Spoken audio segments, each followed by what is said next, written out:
Ladies and gentlemen, welcome to the Pac-12 Live Chat Show here on the Voice of College Football. It's week 4, and we want to welcome you to our show. We're here tonight to talk about the West Coast. I'm Tony Altimore. With me, we've got Tim Prangley, Rick Anaya, LBC Trojan, and Chris TBM. Guys, welcome to the Pac-12 Live Chat Show. How are you guys tonight?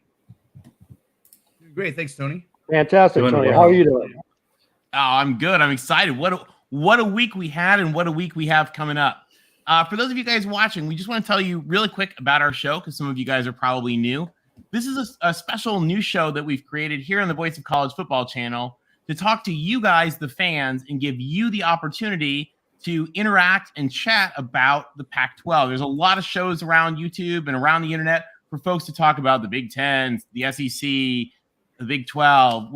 There's really wasn't much about the Pac-12. So together with Mark Rogers, we've got this show here for you guys to watch. Now, we are just like you. We are all Pac-12 alums and fans of our teams, but we also love watching the other teams. So we want to welcome you. We also want to welcome folks from other conferences who may be fans of teams in the Big Ten or the SEC who want to come tonight and just watch and hear about and chat about the Pac-12. There's a couple of ways you guys can interact with us because interaction is really something that's important. First one is you can call in. So first we're going to go through the schedule, and then we want to have you guys call in and chat about your teams, your games, what you think is going on. Having you guys be a part of the show makes all the difference.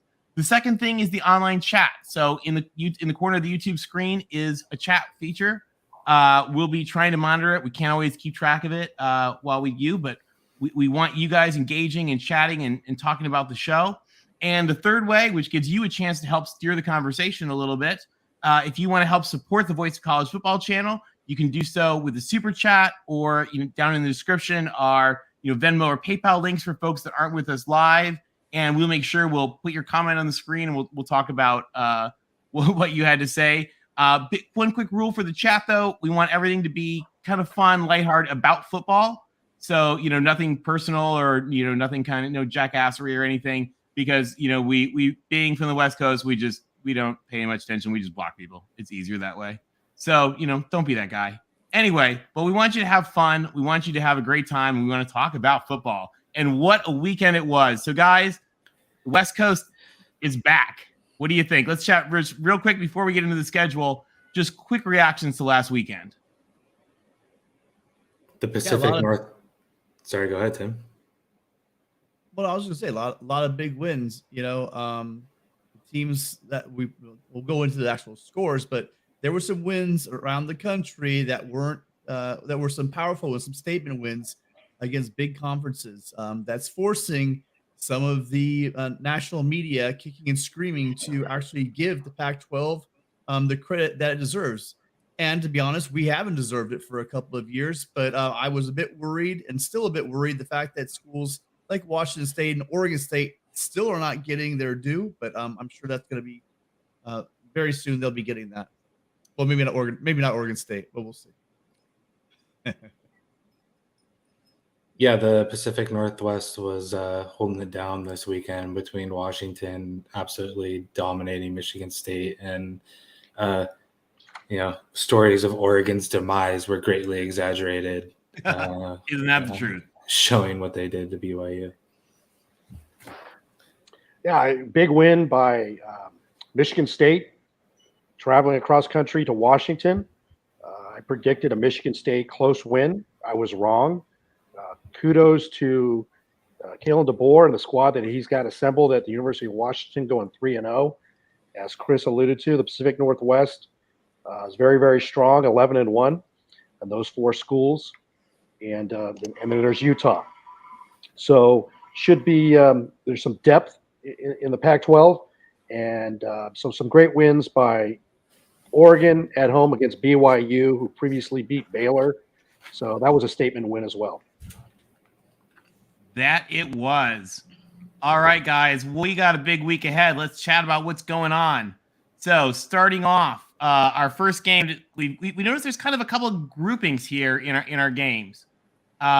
We've got 2 games that really kind of have big, I think, kind of championship implications to them, that may really help drive who we're going to see in our Pac-12 championship game.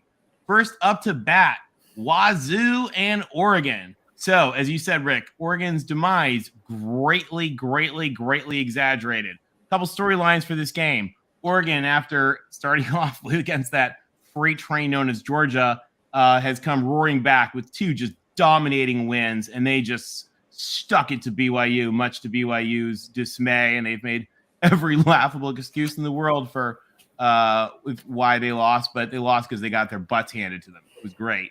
And Wazoo, Washington State, they of course started off with close win against arch rival Idaho, who's right next to them, 8 miles away. Then they went on the road and stuck it to Wisconsin at Madison. And you guys saw Washington put on Twitter, jump up, and sit down. And then last week they had another great win. So, kind of exciting. This year they got brand new coach, Jake Dickert, who took over as the interim coach last year. He's come over undefeated, and brand new chancellor, Elizabeth Chilton, who is just a really amazing, brilliant leader for their school. She's undefeated as chancellor. We're actually trying to get her to come on our podcast. So it would be kind of fun. Guys, what do you think about the Cougs and Oregon? Yeah, well, I think we've talked about this previously, but the thing about Oregon State, especially when they were up in when they went to Madison, is just this defense they have that Dickert has going. They're going to win a lot of games with their defense. We thought, all the hype was around the Cam Ward transferring in from Incarnate Word. That was going to be the big story. But I'll tell you what, I really like the way this. I believe they actually have statistically are better than they're leading the Pac-12. They are just jumping all over teams. They definitely lead the league in sacks and tackles for loss. So going in this game, I think that they're probably going to match up a little bit better than BYU speed-wise because let's face it, last week it just looked like they were athletes and the guys for BYU just looked like they're standing around. And the running back for Oregon, Irving, that dude just looked like he was in a different gear when it came to getting outside and just running right past the Cougars. So BYU is in the back, but I think that the Cougars are giving a better chance on defense this season. The Cougs are riding high off of being 3-0, and the defense has definitely looked good. But I think unless we get really, really bad Bo Nix, the talent disparity in this game is going to take over. And, Oregon builds on its big win against BYU in Austin and ends up beating Washington State by like 10 or 14 points. I think what you have to look at in this game is, can Oregon answer after a big game at home versus BYU? We saw what happened to Baylor. We saw what happened to BYU after a big game against Baylor.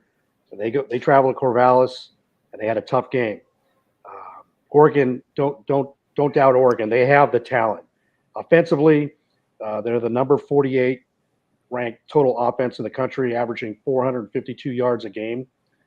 And Washington State, typically known as an offensive-based school under Jake Dickert, number 33 in total defense. They give up about 307 yards a game. But they're 97th in total offense. So that's where the juxtaposition is like Chris said, can Bo Nix manage the Oregon offense, limit turnovers, and to beat Washington State? I think it's going to be a very close game, but I do give the nod to Oregon by a field goal. Well, you don't think they cover, right? It's 6.5. Is that the line? It is 6.5. Yeah. Yes.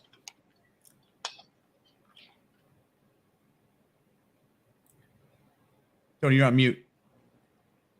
Thank you. Sorry. I think that's probably a pretty safe bet.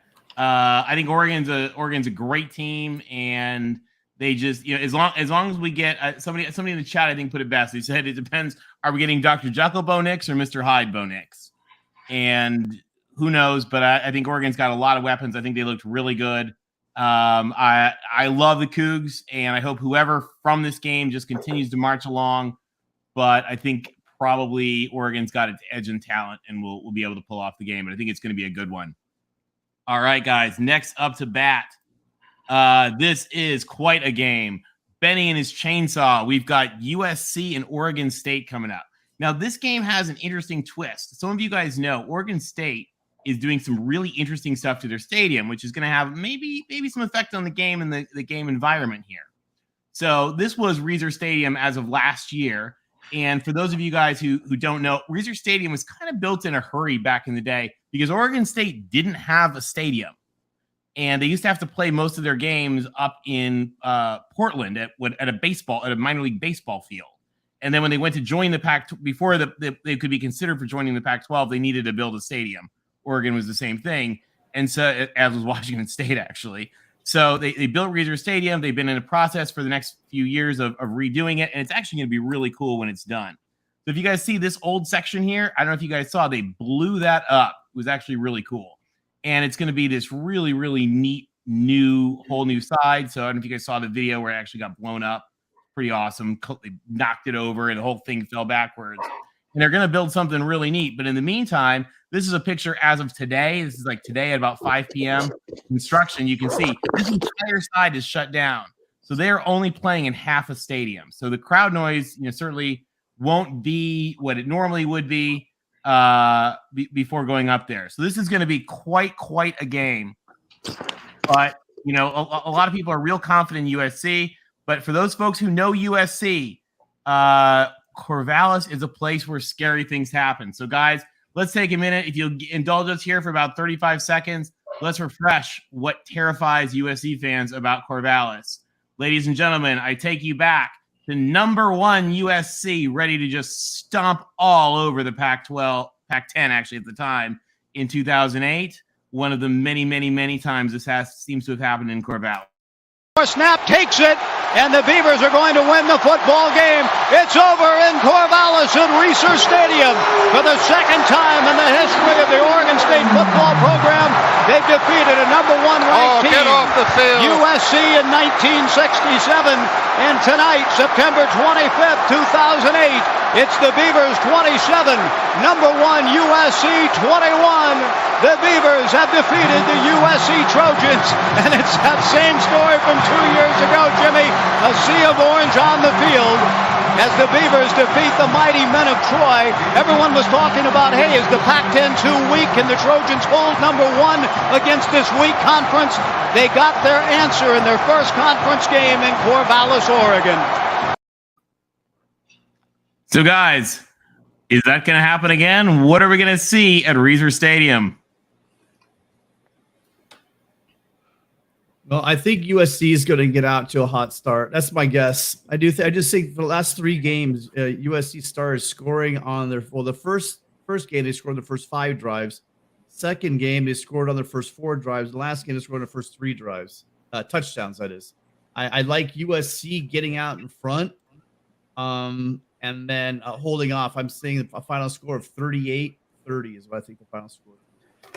So maybe and not the 38. Sorry, Chris. And the 38 is because I do think that Beaver's going to try to control the ball, run the ball a lot, and limit the amount of times that Caleb's going to get chances, on offense. Try to get them out of sync with nice long drives, and that's why I think USC only scores 38. I think they're actually very efficient in their offense, but they will be limited in the possessions. Sorry, Chris. No, you're good. So in the last week, it's been really interesting because I didn't think it would happen quite this fast, but there's quite a lot of national talk all of a sudden about the USC Trojans. Riley's amazing. The offensive amazing. Is Caleb Wilson, he's there led by a Heisman candidate. USC's back. They're back. They're even back to giving people luxury cars, but now it's legal with NIL. Like people asking, what if USC goes 11-1, but their only losses to Utah? Are they worthy of a playoff? And you got the lowly unranked Oregon State Beavers, disrespected, put on the Pac-12 network, not only this game, but also against Utah next week. And you know what? Some people might think that Oregon State should just be, feel good about being on the same field as SC, but I'm bringing out the chainsaws and I'm taking the Beavs to win in Corvallis on Saturday. I hear the chainsaws. Tim, what do we think? Well, Oh, you already went. Sorry, figure up. Chris, what's your prediction on the score here? I know you got the sound effects and you're feeling good about yourself. Give us a score. 35-31. Okay. That's fantastic. I love the sound effects. This game is going to be a great game. And yes, Oregon State does not get respect. The Pac-12 doesn't get respect. You saw that clip back in the Pac-10 talking about a weak conference. Well, guess what? They're going to keep on talking about a weak conference, but Oregon State's a good team, and they play well at home, and they're well coached. They're going to be missing a key part of their offense, and that's tight end Luke Musgrave, 6'6", 250. So Chance Nolan's not going to have that safety blanket to throw him the ball. They've got a great running game with Fenwick and Martinez. So they're going to want a ball control offense. Interesting stat about SC. They scored 7 touchdowns in the first quarter this year. And I expect SC to get out to another hot start. They haven't turned the ball over. They lead the nation in turnover margin with 10. Do I expect them to keep that up? I would like to see that, but chances are, USC is going to turn the ball over. It's going to be a physical game. And Oregon State knows they have to take away the ball to give Chance Nolan and their offense more opportunities to score. At the end of the day, though, Oregon State's not going to have enough to keep up with this offense, and I see SC winning 38-27. Yeah, and that's a big thing. Musgrave, I mean, he's a big guy. He's a tight end for them, but he's also sure hands, like you said, because I think the problem, and maybe the Oregon State fans can chime in on this, is they've had a hard time, their receivers holding on to the ball. And, they've also, at the same time, I've been worried. My big worry was them running the ball, but they haven't shown they're able to run the ball like they did last year. Again, I would like to hear from our Beaver fans on why that might be as far as the running is concerned. Well, we're going to be able to talk a little bit more about this game. I think the issue with this game really comes down to, does USC play to its potential? And, I mean, if they don't, it's going to be ugly. We're going to see 2006. We're going to see 2008. We're going to see 2000. We're going to see 67. It's going to be a repeat of what we used to see. But I think they're actually going to play well. I predict USC not only wins, I think they beat the spread. I think USC wins by at least 2, maybe 3, maybe even 4 touchdowns. I think it's going to be something else. Here is my prediction. If Chris is going to pull out the chainsaw, I'm pulling out.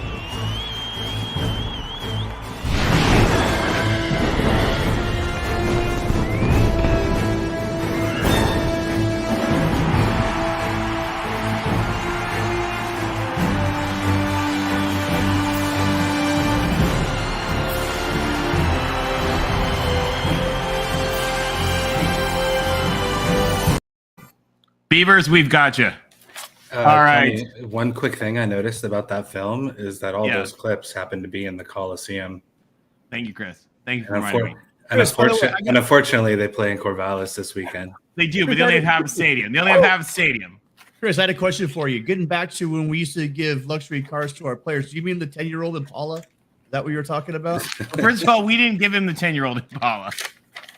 But now we give them S500, so it's fine. Yeah, no, I'm just jealous of what you guys got going with NIL because we're about 18 steps behind in that regard. Yeah, now we've got S500s. Life is good. Life is very good. Speaking of that, we've got 2 games this week, guys, that are a new special brand of Pac-12. There are 2 teams in the Pac-12 hosting games that are absolute dumpster fires. So the Pac-12 as a conference is doing great, but we do have, like everyone has their cellar dwellers, we have our 2 dumpster fires. The first one is Arizona State. Guys, we've been saying all year we thought Arizona State was going to be a dumpster fire. They showed it with Eastern Michigan and just got whacked. So as a Eastern Michigan legacy and a native of the state of Michigan, but as a Pac-12 host, guys, that was rough. Now Arizona State is going to bring Utah in. They've got an interim coach. The world is burning in Tempe. Guys, what do we think is going to happen with this game? Go ahead. I'm talking with Tide Guy. All right, I'll take it. just when you thought that Tom's one, yeah, Herb is gone, right? But Herm, sorry. But just when you thought the dumpster fire couldn't get any worse, you do have the story coming out. And again, there's not a lot of details about it of staffers that were sharing game plans with opposing coaches because they didn't want Herm to lead things anymore. So the dumpster fire gets larger and larger, even when you think it, might subside a little bit. That place is a mess right now. Give me the Utes by a bundle.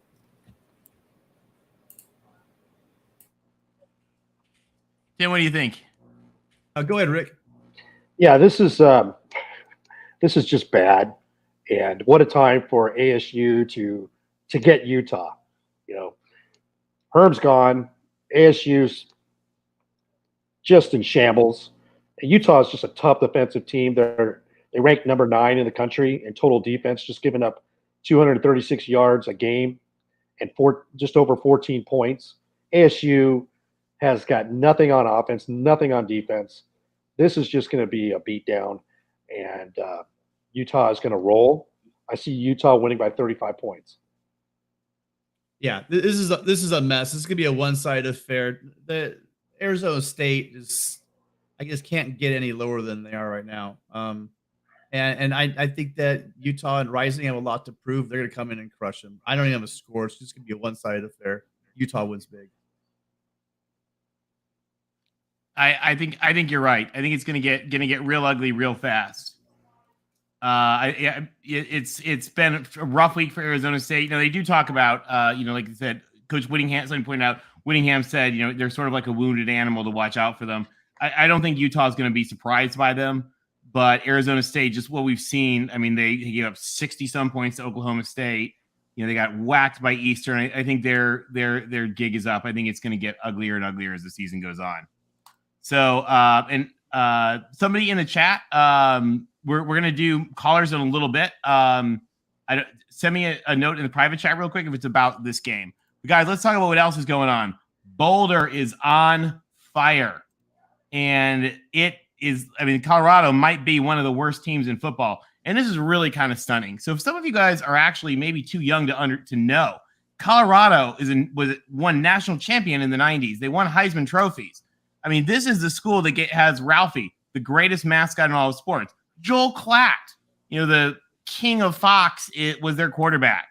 Rashaan Salam, just an absolutely stunning, amazing player, won the Heisman Trophy. Jeremy Bloom, the Abercrombie cover model turned Olympic skier, turned one of the best punt returners and wide receivers in all of sports. These guys used to just dominate for Colorado. And now, just Boulder's burning down. Athletic director put out a statement essentially begging for fan support in this tough time. It doesn't get much worse than that. Guys, Colorado is hosting UCLA. UCLA's had a little bit of a slow start despite being undefeated, kind of sometimes playing a little bit to the competition. But they're headed into Boulder, and the world is on fire. What do we think is going to happen? Chris, why don't you By the way, lead just on one thing before we get there. Sure. Out of respect for Ralphie is not in this picture, you'll notice, because Ralphie deserves better. So I kind of want to say a couple of nice things about Carl Durrell in case he gets fired real soon. Carl Durrell is responsible for some great feelings at UCLA, like beating SC 13-9 as a coach, or having a 10-win season, or winning the Rose Bowl as a player, or winning 3 or 4 against SC as a player.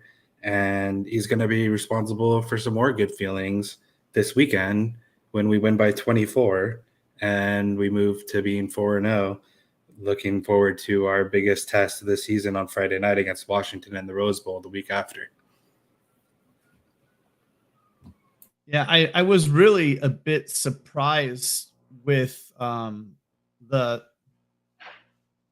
display on both offense and defense we saw last week from UCLA against South Alabama. I'm not sure what Chip Kelly is doing. I don't know if he's just maybe trying to be as vanilla as possible.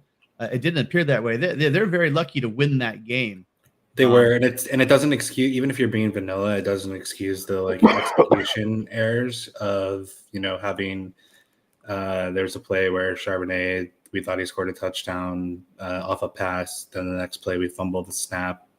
Another play where we give them the ball on on like another fumble that we give them the ball on like the 40-yard line off a pitch play. Just like some sloppy things, ball handling wise. Another play where we're losing, we're trying to get back, trying to get off the field. Defensive lineman tackles a guy that, just kind of falls on a guy that's already down, gets a 15-yarder on a third down that would have got us off the field. Some like really sloppy things.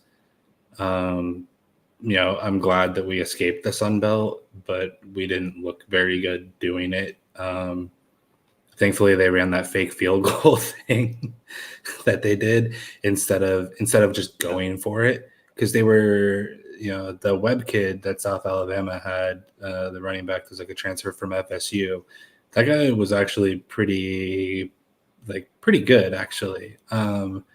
And if they just hand the ball off to him, to win the game in that spot instead of trying to get cute with this fake field goal thing they did, then they might do it. And now we're looking at 2-1 instead of 3-0. But but we escaped. But there's a lot of things that we got to fix. That's for sure.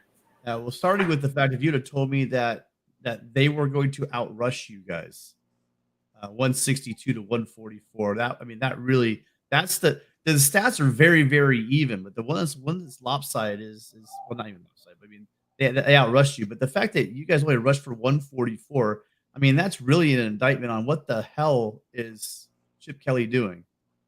Is it the line? Why couldn't you guys run the ball better on South Alabama? The line's certainly not as good as it was last year.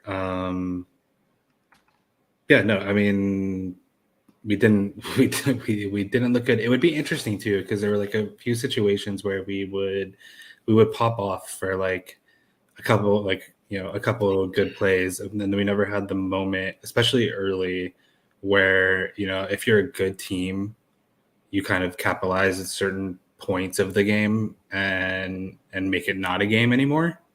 And in literally all of those spots, without fail, we would have some kind of catastrophic error that would prevent us from doing something good. Mm-hmm. Yeah, Charbonnet. I don't want to beat a dead horse, but Charbonnet, rushed for 6 yards a carry, which is great. That's good. But again, he was held under 80 yards rushing for the day.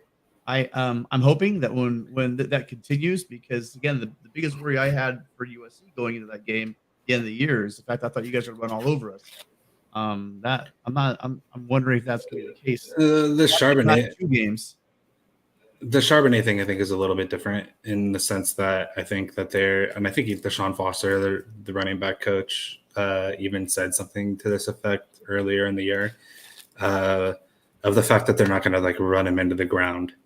And I think that they kind of have him on a pitch count of sorts, especially early on.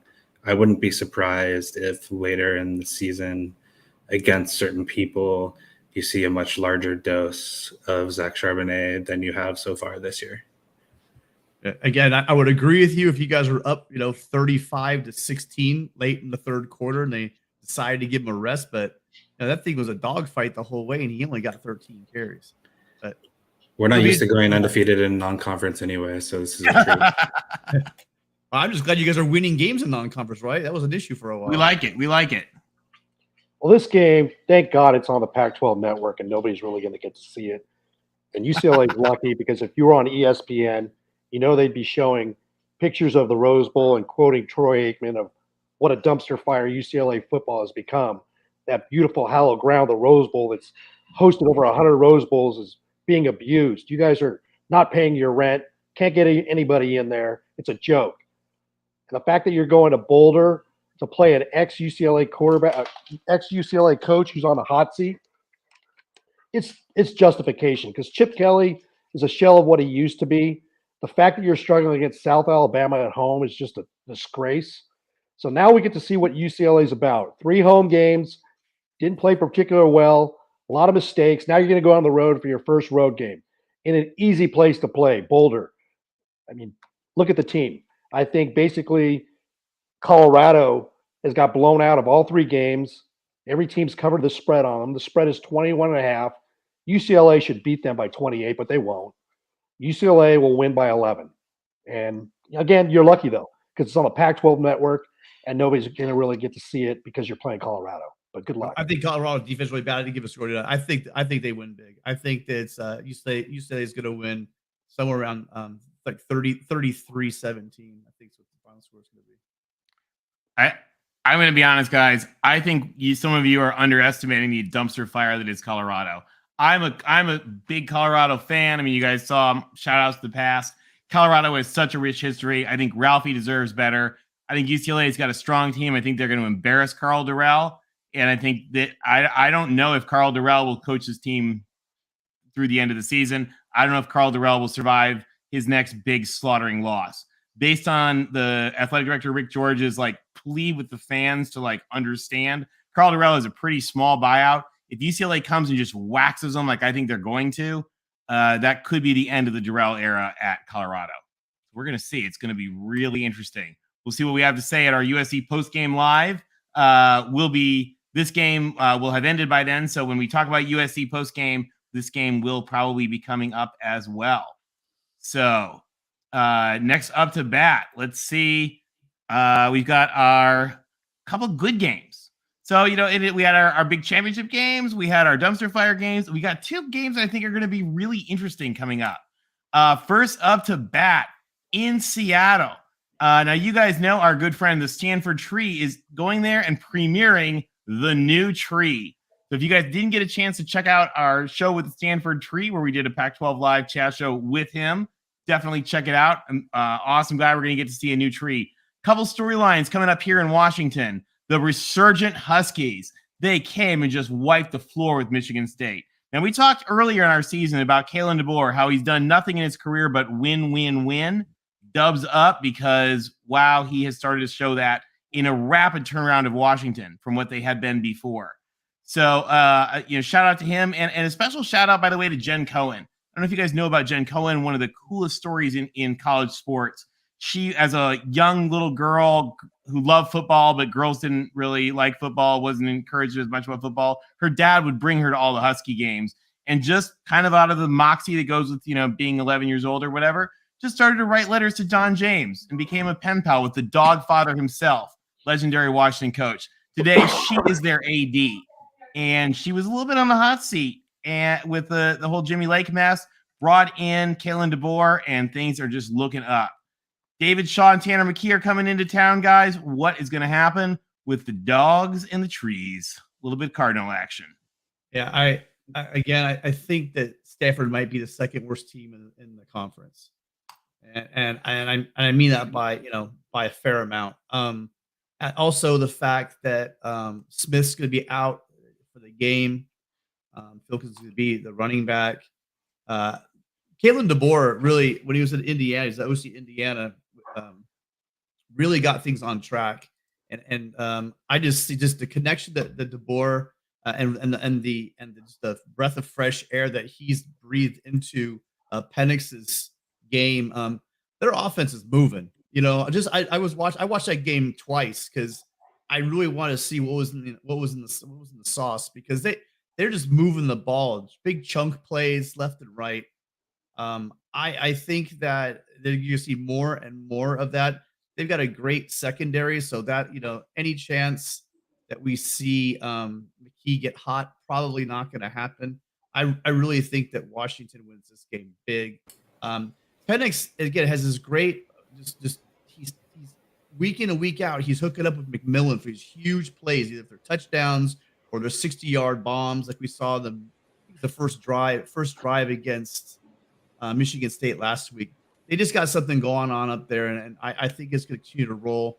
I'm seeing the Huskies winning big, something in the range of like 38-10. I don't think that Washington scores very much ball in this game. I'm going to echo a lot of the same sentiments. Everybody after that Michigan State win for Washington is gushing over Kalen DeBoer and Penix, and I agree with them. And I said week 1 when Stanford played Colgate that that would be the only win Stanford has all year, and I'm going to stick with that until they prove me wrong. And Washington wins huge. Yeah, Stanford's just overmatched in this game. The fact that Smith is out is only going to hurt them. Stanford ranks DFL dead freaking last in turnover margin. They cannot hold on to the ball. They turn the ball over 4 times against Colgate and 4 times against USC. And that crowd is going to be raucous up there because Kalen DeBoer has got this team believing. Washington they're no joke. They rank number 4 in the country in total offense. So they're going to be bringing it with Michael Penix. And Stanford's just going to be overmatched. I see Washington winning this game handily, going away 45-14. Yeah, I'm with you, Rick.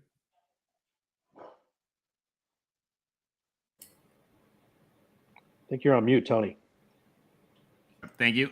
We love our friend the tree, but I don't think they're up to bat with what the Huskies have got. Just too many weapons. We saw how Penix looked against Michigan State last week, and assuming they don't have a complete breakdown, and given the game is at Husky Stadium, I think Washington wins big, and Washington continues to be one of the surging stories of the conference en route to a pretty strong ranking. Next game up to bat, we've got one that's going to be interesting.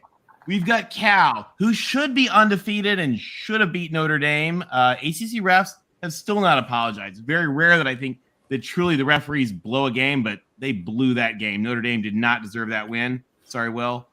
It's probably in the chat. Versus Arizona, a resurgent Arizona who has had a couple of really good games. They looked good against San Diego State. They actually looked fairly good against Mississippi State. Remember, this was one of the worst teams in football, guys. One of the worst teams in all of football the last few years. Jed Fish has come in, brought a new energy, got a bunch of transfers in.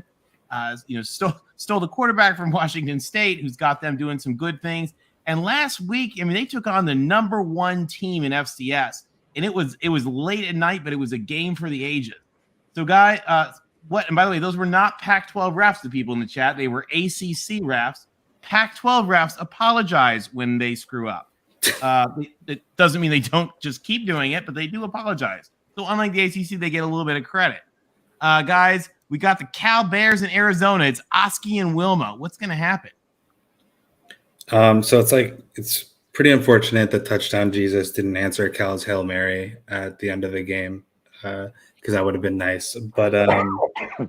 But yeah, like Tony referenced, what I'm still waiting for is for someone to tell me who was offsides on Notre Dame's missed field goal that instead ended up being a first down and a touchdown on that drive instead of a missed field goal. It was baloney. Arizona is coming off a really good win against North Dakota State, right? Who I think before that game, North Dakota State hadn't lost to an FBS team or, since in 6 years or some such crazy stat. There's this really weird thing in the UCLA fan base about Jed Fish because he was our offensive coordinator for 1 year with Josh Rosen, where there's this segment that absolutely loves Jed Fish. And I think he's doing good stuff at Arizona and has them going in the right direction. But I am not part of that sub segment that absolutely adores Jed Fish. And I see this as, likely a very good battle, but the Bear D leads the way and the offense does just enough at home to beat Arizona. Yeah, well, looking at right there, Larry Pilgrim nailed it. It depends on which Jaden Laura comes to play.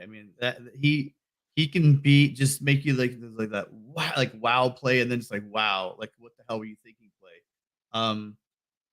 If he plays if everything goes the way it's planned, obviously we know Cal's gonna have a good defense, and Fish is gonna bring in good offense. I still don't see Cal's offense is so terrible. It's not that Arizona's defense is that good, but I just don't see Cal being able to keep up with Arizona. So I see Arizona.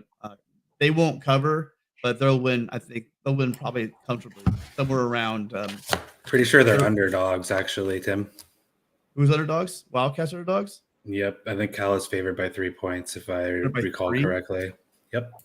Oh, wow. Well, then I'll pick the upset then, and because I think they're going to win comfortably, but it's not going to be a high scoring game. It'll be something like 20 to 14.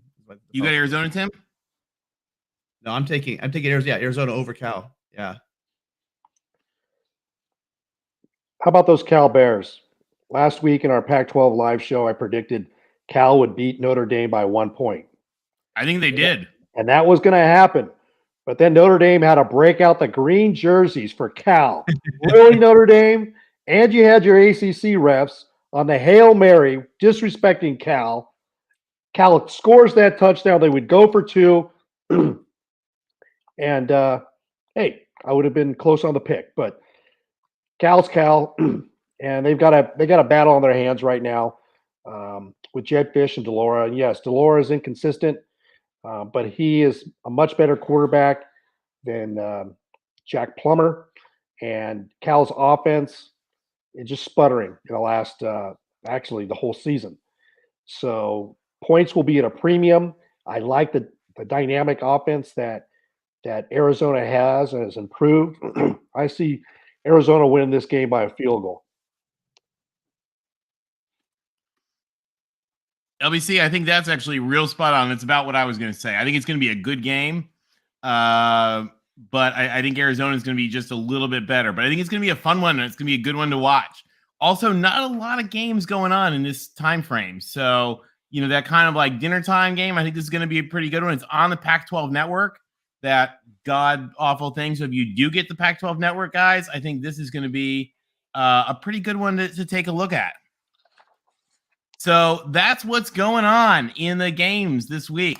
Now, we're going to talk about the conference in just a minute. But, guys, one of the things that makes this show unique is we want to hear from you. So we've been engaging with everybody in the chat, which is a lot of fun. But now this is a time that you get to call in and tell us what you think. We want to know what you guys think about these games.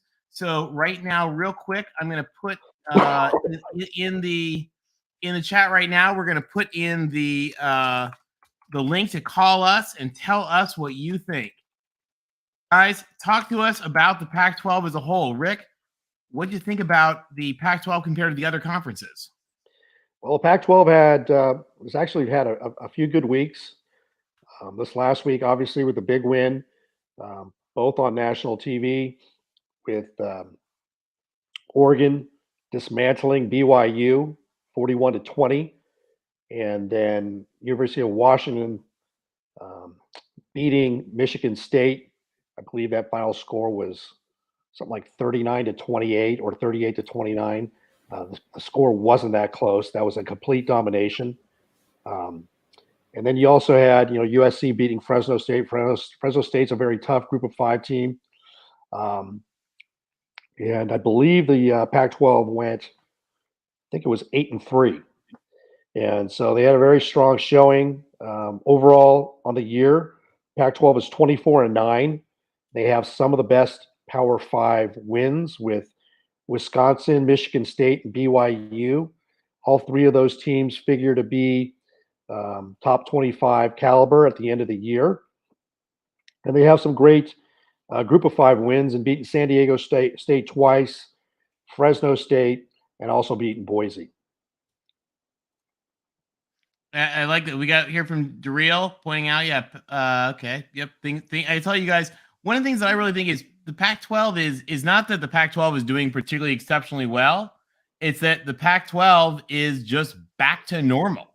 I mean, I have the Sports Illustrated cover that asks, Pac-12 versus SEC, which is better?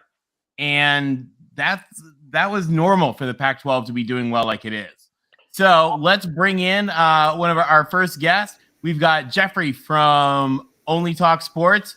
Jeffrey always has lots of good ideas and good things to say. He is a Indiana fan from North Carolina.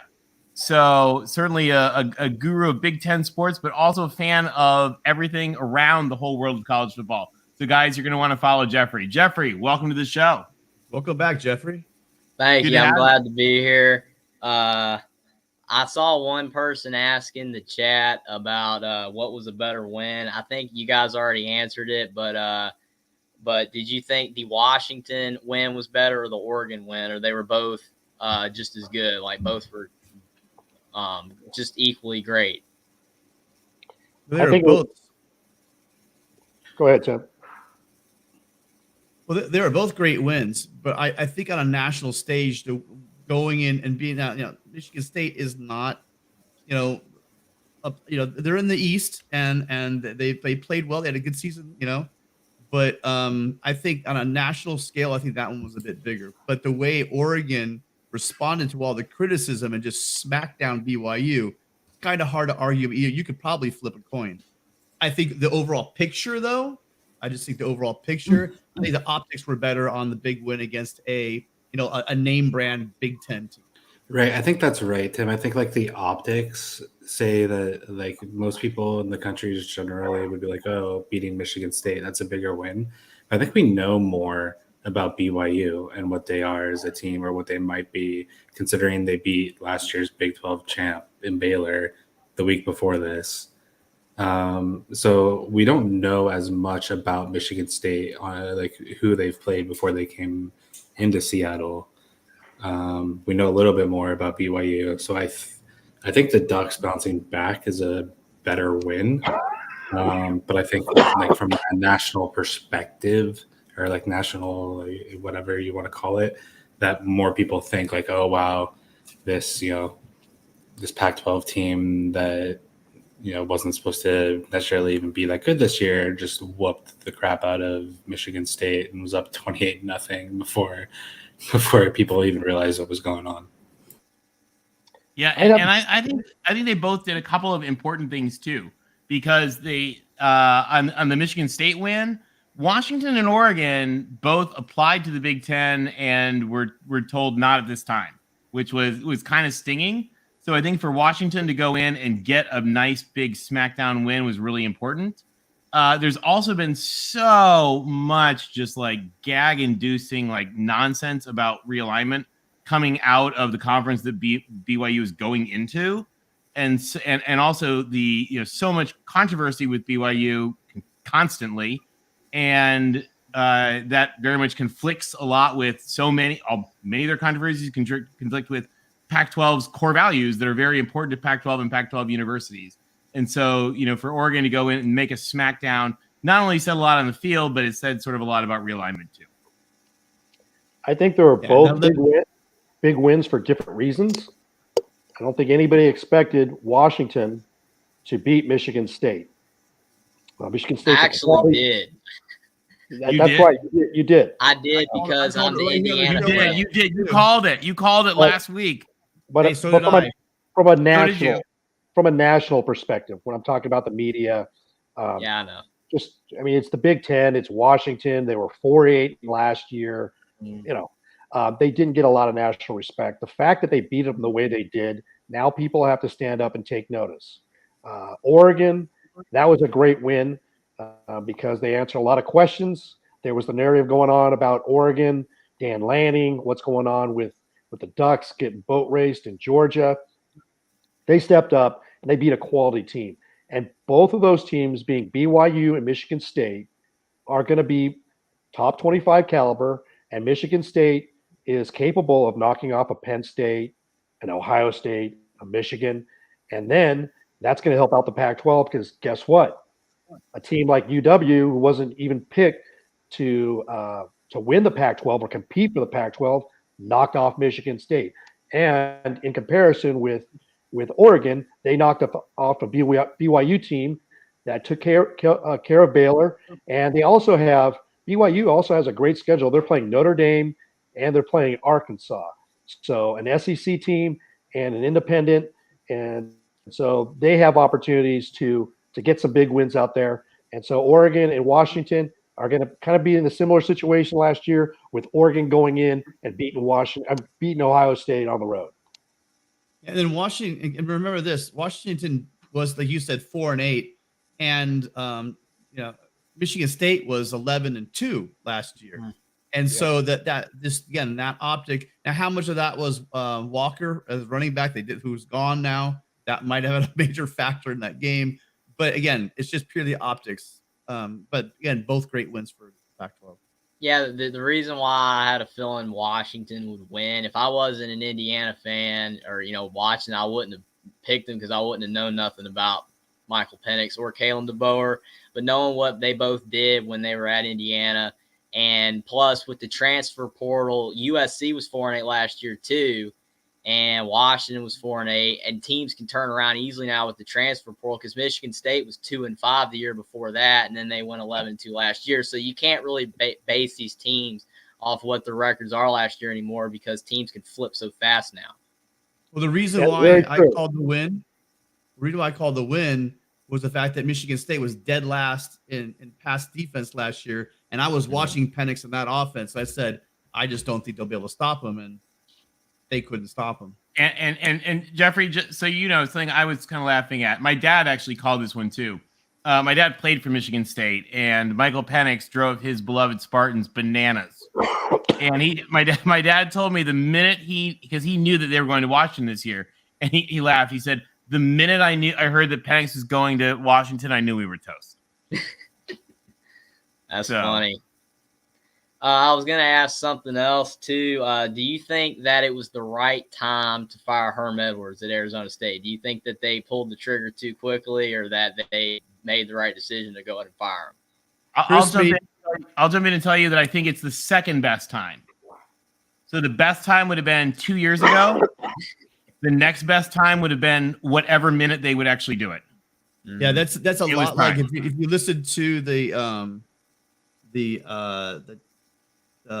conference, what's it called? Chris, help me out. The Woods Podcast of Champions. Yeah. David Woods has been saying, the best time would have been, months ago. The second best time is right now, and that's exactly like what Tony's exact. Oh, does he say that? Oh, yeah, he said by the way, I was not stealing that. I love the Podcast of Champions. I don't always listen, guys, when you get to the boring parts. So sorry. I was not stealing that from you. I was stealing that from cheesy entrepreneur quotes. Oh, but if you're a Pac-12 fan and you are not listening to that, again, what are you doing? It's entertaining. And, they're awesome. It's just an amazing listen. There are. I'm going to tell you guys right now. There are two great Pac-12 podcasts that everybody should be listening to. One is the Podcast of Champions with David Woods and Ryan Abraham, the USC and UCLA, probably moving to the Big Ten at some point. Hysterical, very on brand from the Pac, but also really, really insightful. The other one, not quite as insightful, but actually funnier, is the No Truck Stops podcast, which is about the Pac-12 and also definitely worth checking out. And Trojan fans out there, if you're listening, please listen to that because you can just hear, you can almost taste the salt and the tears from those guys. They talk about how great USC is doing this year. Absolutely wonderful. You can. It's entertaining. Absolutely wonderful. Another thing is also being, watching Indiana all the time. They have a hard time getting fan support for their football stadium because they're not very good, and plus most of them are basketball fans. But why is UCLA? Why is the fan support so poor? I mean, I know LA, you got so much stuff to do, but that was pretty bad. Why is it so bad? I think that the narrative is a little bit misguided in the sense that, I don't know how many fan bases outside of like somewhere like Nebraska would go through their worst. No, because this is a credit to Nebraska because they show up no matter what. Mm-hmm. Yeah, he's not ripping on Nebraska. I don't know how many programs would go through what is their worst 3 years in program history and expect to fill stadiums. It is impressive. And Chip Kelly's first 3 years at UCLA were the first 3 years for the program since its inception by record. I don't think a lot of people realize that. I think a lot of people are like, oh, Chip Kelly, like, couldn't be that bad, Chip Kelly. But it was. And The other thing is yeah, like when there's no enthusiasm for the program. It's like very dry, boring times. I think when we win, I shouldn't say if, because we're going to, when we win this week against Colorado and Washington wins, and both teams are 4-0, and you got an interesting game on Friday night against the Huskies in the Rose Bowl. If it's still 30,000 that game, then yeah, we can say there's an issue there. But what, like in 2014, we led the conference in attendance. If we win and there's excitement around the program, or even last year when we played LSU, people will show up. But when you're playing South Alabama and Alabama State and Bowling Green, and like, you know, you went 8-4 last year, but you didn't beat anyone over a 500 record, and the 3 years before that were the worst 3 years in your program's history, then it makes a lot of sense that people aren't showing up, and there's a lot of reasons for it. And I'll tell you one other thing, and this is not in defense. The last few games, their fans, their lack of fan support was gross and embarrassing. Just was. And Chris pointed out there's a lot of really good reasons for that, but like it's just flat out bad, no question, end of story. But in a lot of years, they still take a lot of flack, even though they have more people than a lot of these other places. So, for example, the Rose Bowl holds about 95,000 people. UCLA typically puts about 50-some in. Say, okay, that's about, you know what? They're like average most years. Their average is more people than the Baylor Stadium holds. It's way more. Even a crappy UCLA attendance game is more people than Central Florida holds. It's more people than Texas Tech holds. And so some of these fans that you see, like, just, oh my God, UCLA, they don't love their team. And it's like, guys, they have more people than you do. Now, their stadium's half empty because it's 95,000 people, but they have more people than you do. So I think Chris is right. You know, if they keep winning, they get into the conference games, people actually, you know, start to come out. The other thing is this is not an excuse, it's just an FYI, because it actually matters, is that their students didn't move in until this week because they're on a quarter system. And their stadium, by the way, remember, guys, is also 45 minutes away from the campus. And it takes 45 minutes. At least. So. Right. At least 45, probably maybe even longer. And all right, Jeffrey, we got a couple more folks coming in. Anything else real quick? Just two quick things. Number one, do you think that Karl Dorrell is the most likeliest coach to get fired next in the country, or do you think there's another head coach somewhere else that is more likely to get fired quicker? Guys, go quick. Easy, Harsin. Yeah, I was gonna say, I don't know if Colorado cares as much as the way that like the Auburn does, in the sense that like Auburn might not be as big of a problem, but Auburn might fire their guy well in advance of when Colorado finally decides to cut bait. Yeah, I think though Dorrell's is, and Karl Dorrell is a great guy. He's a really neat guy, but based on the athletic director message from that, I think it's going to get really ugly real fast. And the last thing, real quick, do you remember a couple weeks ago when you guys asked me to put the link to my channel in the private chat, and you guys were going to be nice? Yes, will you do that right now? Chat? I got it right now. I actually figured out how to do it, so I'm going to do it right now. All right, give us that link. You guys follow Jeffrey. Jeffrey's awesome, and you guys should really check out his channel and follow him. So, thank you so much, guys. We're gonna post it right now. It's Thanks, Jeffrey. That's right there. I think I should put it. Jeff, what's the name of the channel, Jeffrey? Only Talk Sports. All right, Jeffrey, I'm signing up for it in just a minute myself. Thank you. Thanks for joining us. All right, to our folks who've been waiting, thank you guys for having some patience. We'll bring in a couple of you. Let's bring in Larry and Tide Guy. Connor and Austin will get to you guys in just a minute. Guys, welcome. How are we doing, guys? Good. How are you? Welcome to the show. What do you guys think? It's going to be an interesting weekend in the Pac-12. Yeah. So, hey, Tony, what do you think about BYU's excuses and confirming that you and I believe they're a G5, because we're in week 3. They have 2 guys go down and they can't win a game. They get blown out because they have 2 guys missing. Well, they also tried to blame it on like one call from the refs. They're like, there was a holding call. It's like, guys, you got your butts whipped. Another reason I don't want to be in the Big 12. Those guys were out against. I don't want to be tied to those clowns. Those guys were out against Baylor too, weren't they? Yeah. Yeah. Right. Exactly.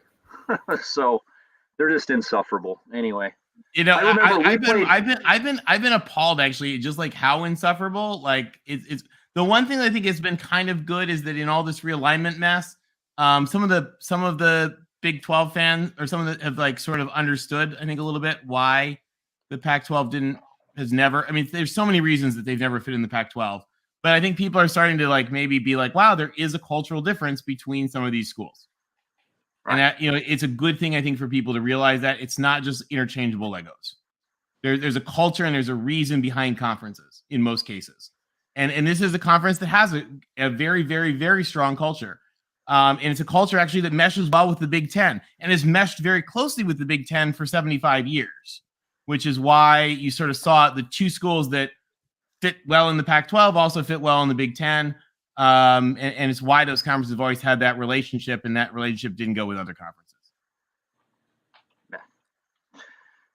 So you posted my comment when so I listened to Coach Whittingham for the Utes, and they asked him about. I love him. Yeah, well, he's so down to earth. He's like the dude next door. You could be mowing your lawn, and he'd be the guy to come up. Hey, how's it going? You know, I mean, I've met him quite a few times. He is so down to earth. You wouldn't even, if you didn't know who he was and you met him, you wouldn't know that this guy is on a national level for real. Well, and so much of the Utah team is like that. I don't know if you guys in the chat, by the way, if you haven't seen the Britton Covey comments about when Britton Covey, star of Utah, team captain, amazing, awesome guy, who's now on the Philadelphia Eagles. Got called up in the practice squad. It was a big excitement, and then they wouldn't let him in the parking lot. So he went and parked with the tailgaters and walked into the stadium. And he said, "You know, it was kind of good. I didn't play real well. I think I probably need to walk through those folks again." You know, I mean, just very much in the culture of Utah. Utah's got a great team full of really good folks. Yeah. So you know, like he said, Whit said, you know, he was asked. He said, "What are you expecting now that Herm Edwards is not there?" And you know, he said, well, their coordinators are still there, so we're going to pretty much see the same schemes. But he did say, and I loved how he said it, he was like, you know, but they're a wounded animal, and you just don't know how a wounded animal is going to act. And so look at when Kalen or Rolovich left. I mean, Washington State came to life a little more. Yeah. So we'll see. And look at when Gary Patterson got fired from Texas or from TCU. They fired back and beat Baylor last year. So yeah, you never really know. Yeah, and I'm glad we get to face Emory, and then we get to face DTR before we have to face Caleb. I think it's going to be good for our defense to kind of face some more of these quarterbacks, these dual threats. You know what I mean? Larry, Whit was very political. I mean, he's a great guy. That was the coach answer, but everybody knows in the Pac-12 that ASU lost a lot of talent to the transfer portal because of that situation that was going on there. So, I mean, I don't expect them to be a wounded animal. They're a dead animal. They're basically roadkill. And Utah is just going to take them. So I agree a little. That's a great thing to say, but they have nothing. You can talk about TCU and Washington State as examples of that happening, but then you also have a recent example of Nebraska, and a lot of people saying like, oh, you know, they're going to go out, you know, Scott Frost is gone, and they're going to, and that didn't happen. And I think the phrase of a dead animal is probably a little bit more on brand, especially if they were playing someone else in the conference that maybe I didn't think was as good as what Utah, but I think Utah is, then I think that maybe they start to turn it around this game. But this is not the week for that, and I don't think the Utes. Yeah, no, they're much deep, to worry about. Did you guys see the stat lines for the first half of the San Diego? I mean, San Diego State's not as great this year. Utah held them to like 80 yards in the first half, rushing and passing combined. And they had 170 something yards total, but it was, I think almost 100 of those yards were against the third string guys in the fourth quarter. That defense looks like they're starting to play together, if that makes sense. So I think Utah is going to hold them hold him down pretty good. But as long as Emory Jones doesn't have the same game he had against Alabama last year, we should be fine. Because I don't know if you guys watched that game. He was pretty good against Alabama last year. Emory Jones was. So, Yeah, he was. You know, I mean, they've got Emory Jones, and it takes more than just him. But I've seen what that guy can do. Just like, you know, Delora, or even who's UC DTR. DTR and Delora are the same guy. Like, they'll either win you a game or they'll cost you a game. So I'm gonna jump in real quick. I used to be like very, very negative on DTR when he was first starting, and I agreed with that a lot. The dude has actually matured and gotten better over time, and you should as a 5th-year senior. I used to lose my brain when he was, like a freshman and sophomore, some of the ways he would not take care of the ball.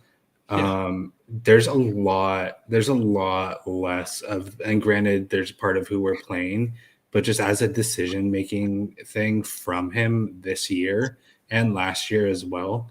But it's been super noticeable to me. He's had a couple scrambles where he gets on the verge of taking that, like that 17-yard sack or something.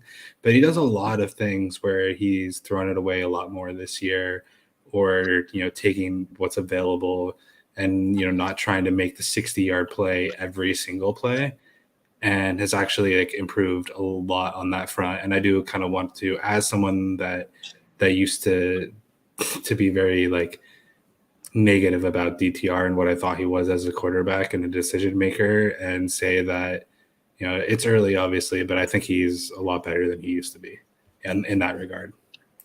And guys, we've got a bunch of folks waiting, so let's try to roll through real quick. Tide guy didn't get in. I took up all the time. I just wanted to say a couple things really quick. First of all, I think the Pac-12 kind of got screwed in the polls this week. I did a video yesterday. I have the Pac-12 with 6 teams deserving to be in the top 25. I think there's too many teams in the top 25 because the people who vote, they put their blinders on, and we put them in, so we're going to leave them in until something terrible happens. And the other thing I wanted to bring up, and I've heard this from 3 different places now, Arizona State is looking at Brian Harsin from Auburn to come in and replace Herm Edwards. Is that true, or is that just that seems to me like that's just the name that reporters started writing? I'm hearing it from reliable sources. I mean, 247 Sports is saying it. There was 2 other big reporters who have mentioned that he is on the list. Now, I don't know why you would get rid of Herm Edwards. Well, I know why you get rid of Herm Edwards, but why would you replace that with Bryant? With what's going on in Auburn right now, that don't make sense to me. Yeah, I think you're right. It doesn't make sense to me. I don't know that it's really happening. Although, quite honestly, he might be a better coach for them than anybody else. I mean, the other name that I've heard a lot that I think would be incredibly successful there is Matt Rule, because think about Arizona State, guys. Arizona State is it's actually pretty good school. Michael Crow has done amazing things in the last 20 years. It used to be a big party school. Now it's a pretty solid school. It's not AAU, but it's a really, really good school. It's a great city. It's a fun campus. It's the best party. It is the most beautiful people in the world. I mean, it's literally where they go and recruit models and porn stars. You can't go wrong with Arizona State. It's a great place to be, and they have a great fan base. They got a beautiful stadium. They have top-notch facilities. It's a place that I think is going to be able to get a lot of success. If I have to hear that Rule, I could see him going to Arizona State. I don't see him going to Nebraska. The problem with Matt Rule, and a lot of people might not know this, he's 2-16 against top 20 or top 10 teams. Is he?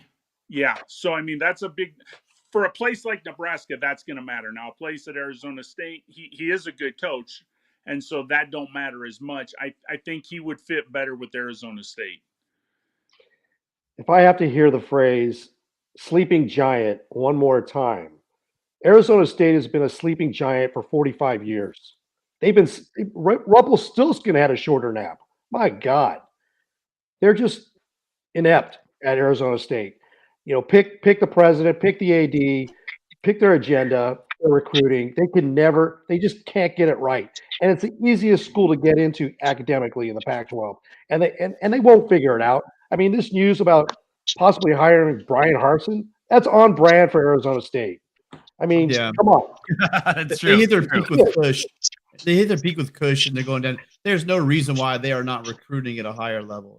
It was a bad failed experiment. And just again, one of the many reasons why the Pac-12's laughed at is hires like Helton, like Lake, and we're don't seeing hire what's happening because of it. don't hire the interim.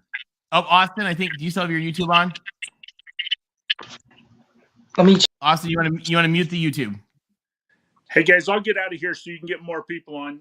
Great show as always. Thank you for joining us. Hey, you are always welcome. You're welcome to just hang out if you want. We can leave you on. Thanks, Jeff. No, that's fine. Get other people in here. All right, thanks, Jeff. If you go slow later, I'll hop back in. All right, awesome. Good to have you. Drop your link to your channel so we can throw it out there. You guys, put your link, guys. Jeff runs the Tim will post. Sorry, go ahead. It's not just about Alabama. He does great videos about college football. Knows his stuff. If you guys haven't checked him out already, please do yourself a favor. If you want to sound smart in front of your friends, go check out Tide Guy.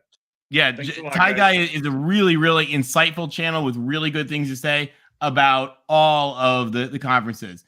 And Jeff, just to kind of reiterate, one of the things that I think is also not as understood is we don't know what's going to happen. Right now, the Pac-12 may not expand. If not, Arizona State is, I believe, the closest Pac-12 team to Southern California in that recruiting ground. So, Tempe may become a much, much, much more important base of power in the Pac-12 as the LA schools go to the Big Ten. Oh, yeah. So it's going to be even more interesting. Anyway, thanks for stopping by. It's so good to have you. Hey, thank you. I'll put my link in. Yeah, and we'll post it right now. All right, thanks. Thank you. All right, Connor representing the Beavs, and then we're also adding, just so we got all the more the merrier, we got Will, Notre Dame. What's up, everybody? Will, the people were calling for you earlier. I don't know if your ears were burning, but while you were not here, people were saying, "Where is Will ND?" We went bear hunting and we caught him in a trap. We caught Oski in a trap at the end. He almost escaped. That Hail Mary almost went off. They almost escaped, but we did end up trapping Oski. You did. You trapped Notre Dame Irish trapped Oski. All right, Will. We'll get back to Oski in just one sec. But we've got Connor has been waiting. Connor, the guru of the Beavers. It's Trojans versus Beavers this week. Or this way. I'm doing it reversed. No, that way. Wait. Reverse is hard. What do you think, Connor? USC and Oregon State. What is going to happen? Big time. Prime time. Pac-12 Network. Yogi Roth. We're all going to be there. Everybody get Fubo 1 week free trial. 2 people can be on at once. Make sure you add the Pac-12 supplemental package. So it's going to be huge. I got my ticket. I took notes. So I've been all over the place on these shows. I'm going to try to keep it tight. I like it. Firstly, the atmosphere. Reeser, it's going to be rocking. I think we're going to be pushing 30,000 this weekend because they released earlier in the week. I got a standing room only ticket for $30, and then I checked Tuesday. They were up to $45, and now they're up to like $100. So people are going quick. The students are back in town, and I'm biased, but there's an argument to be made that we have the best student section in the Pac-12. We are the we watched a video of them earlier taking the field in the past. Yeah, ranked the #1 college town in the Pac-12. So, and that is. And real quick, are they letting people into that bit of the construction area that is like in there? No, the press boxes are actually there, though. I think it's a liability issue because I feel like you could put some people on that lower tier you see there. Yeah. But it's got to be a liability, like an active construction site. I doubt they could get away with that. I think I actually saw that they took a while to get a permit for even the press boxes to be there. Okay. So the standing room only wants to know if it's called a half freezer now. If you go, half a salad, half a potato salad. If you go to the other picture, of the overhead. The terrace in the end zone. So on the far side of the video or of the picture, there's like an outdoor terrace seating or area with like vendors on top, and so you got stands right there behind the field goal post. But then behind that is the standing room only area, and then it's gonna wrap around and all through Beaver Street where you could walk around. We're just gonna fill that up, packed house. Some people are pissed because it's going to be harder to get to the vendors, but we need it as loud as possible. And on that note, you spoke on the west side, the renovated side. It's got to be ominous. I think a Beaver mentioned it. It would be better if our players were on that side and we had USC on the side with all the loudness. But I actually think it's better that they're over there in this like ominous, nothing behind them, all the noise just coming right at them. And so the university actually set up a temporary surround sound speaker system that they've put on the west side based off of our first home game against Boise. We needed it to be louder. So we're going to be pumping in music to play over the Troy Fight for Troy song, which fun tidbit. We've been playing that at practice all week. Just so that our guys on defense get so annoyed by it where they're like, we can't allow a first down. We don't want to hear that damn song again. So it's also going to be an orange out. So any Beavs that are going to be there, Clint, Mighty Beav, I don't know if you are going, it's an orange out. And we are wearing, you showed the video earlier, we're wearing black pants, orange top, which we rarely do. We did it once last year against Idaho. We normally go all one color, but shout out to the 2008 year. Orange top, black pants, orange lids, or black lids, of course. So about USC's going with our uniforms that we pioneered in about 1940, and we're solid with those. Well, this is the same color scheme, same uniform matchup as 2008 then. So I don't know. A lot of stuff is coming together. The national media overlooking us. You got the whole crew. You got Yogi, you got Ashley, you got Ted. I mean, you've got the serious Pac-12 crew coming in. Everybody's going to be there for this game. I think I might just spend the whole day there. They're going to be there at 10 a.m. setting up like the Pac-12 version of game day. It's gonna be fun. I'm going.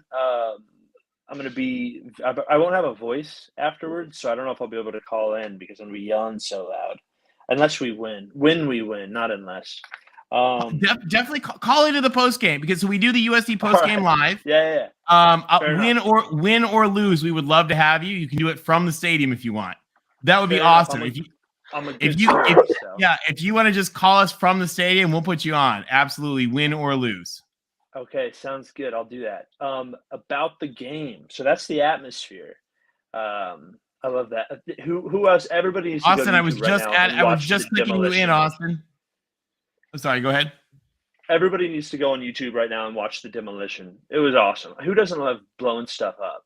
Well, you know what? The good news is they're going to replay it on Saturday night.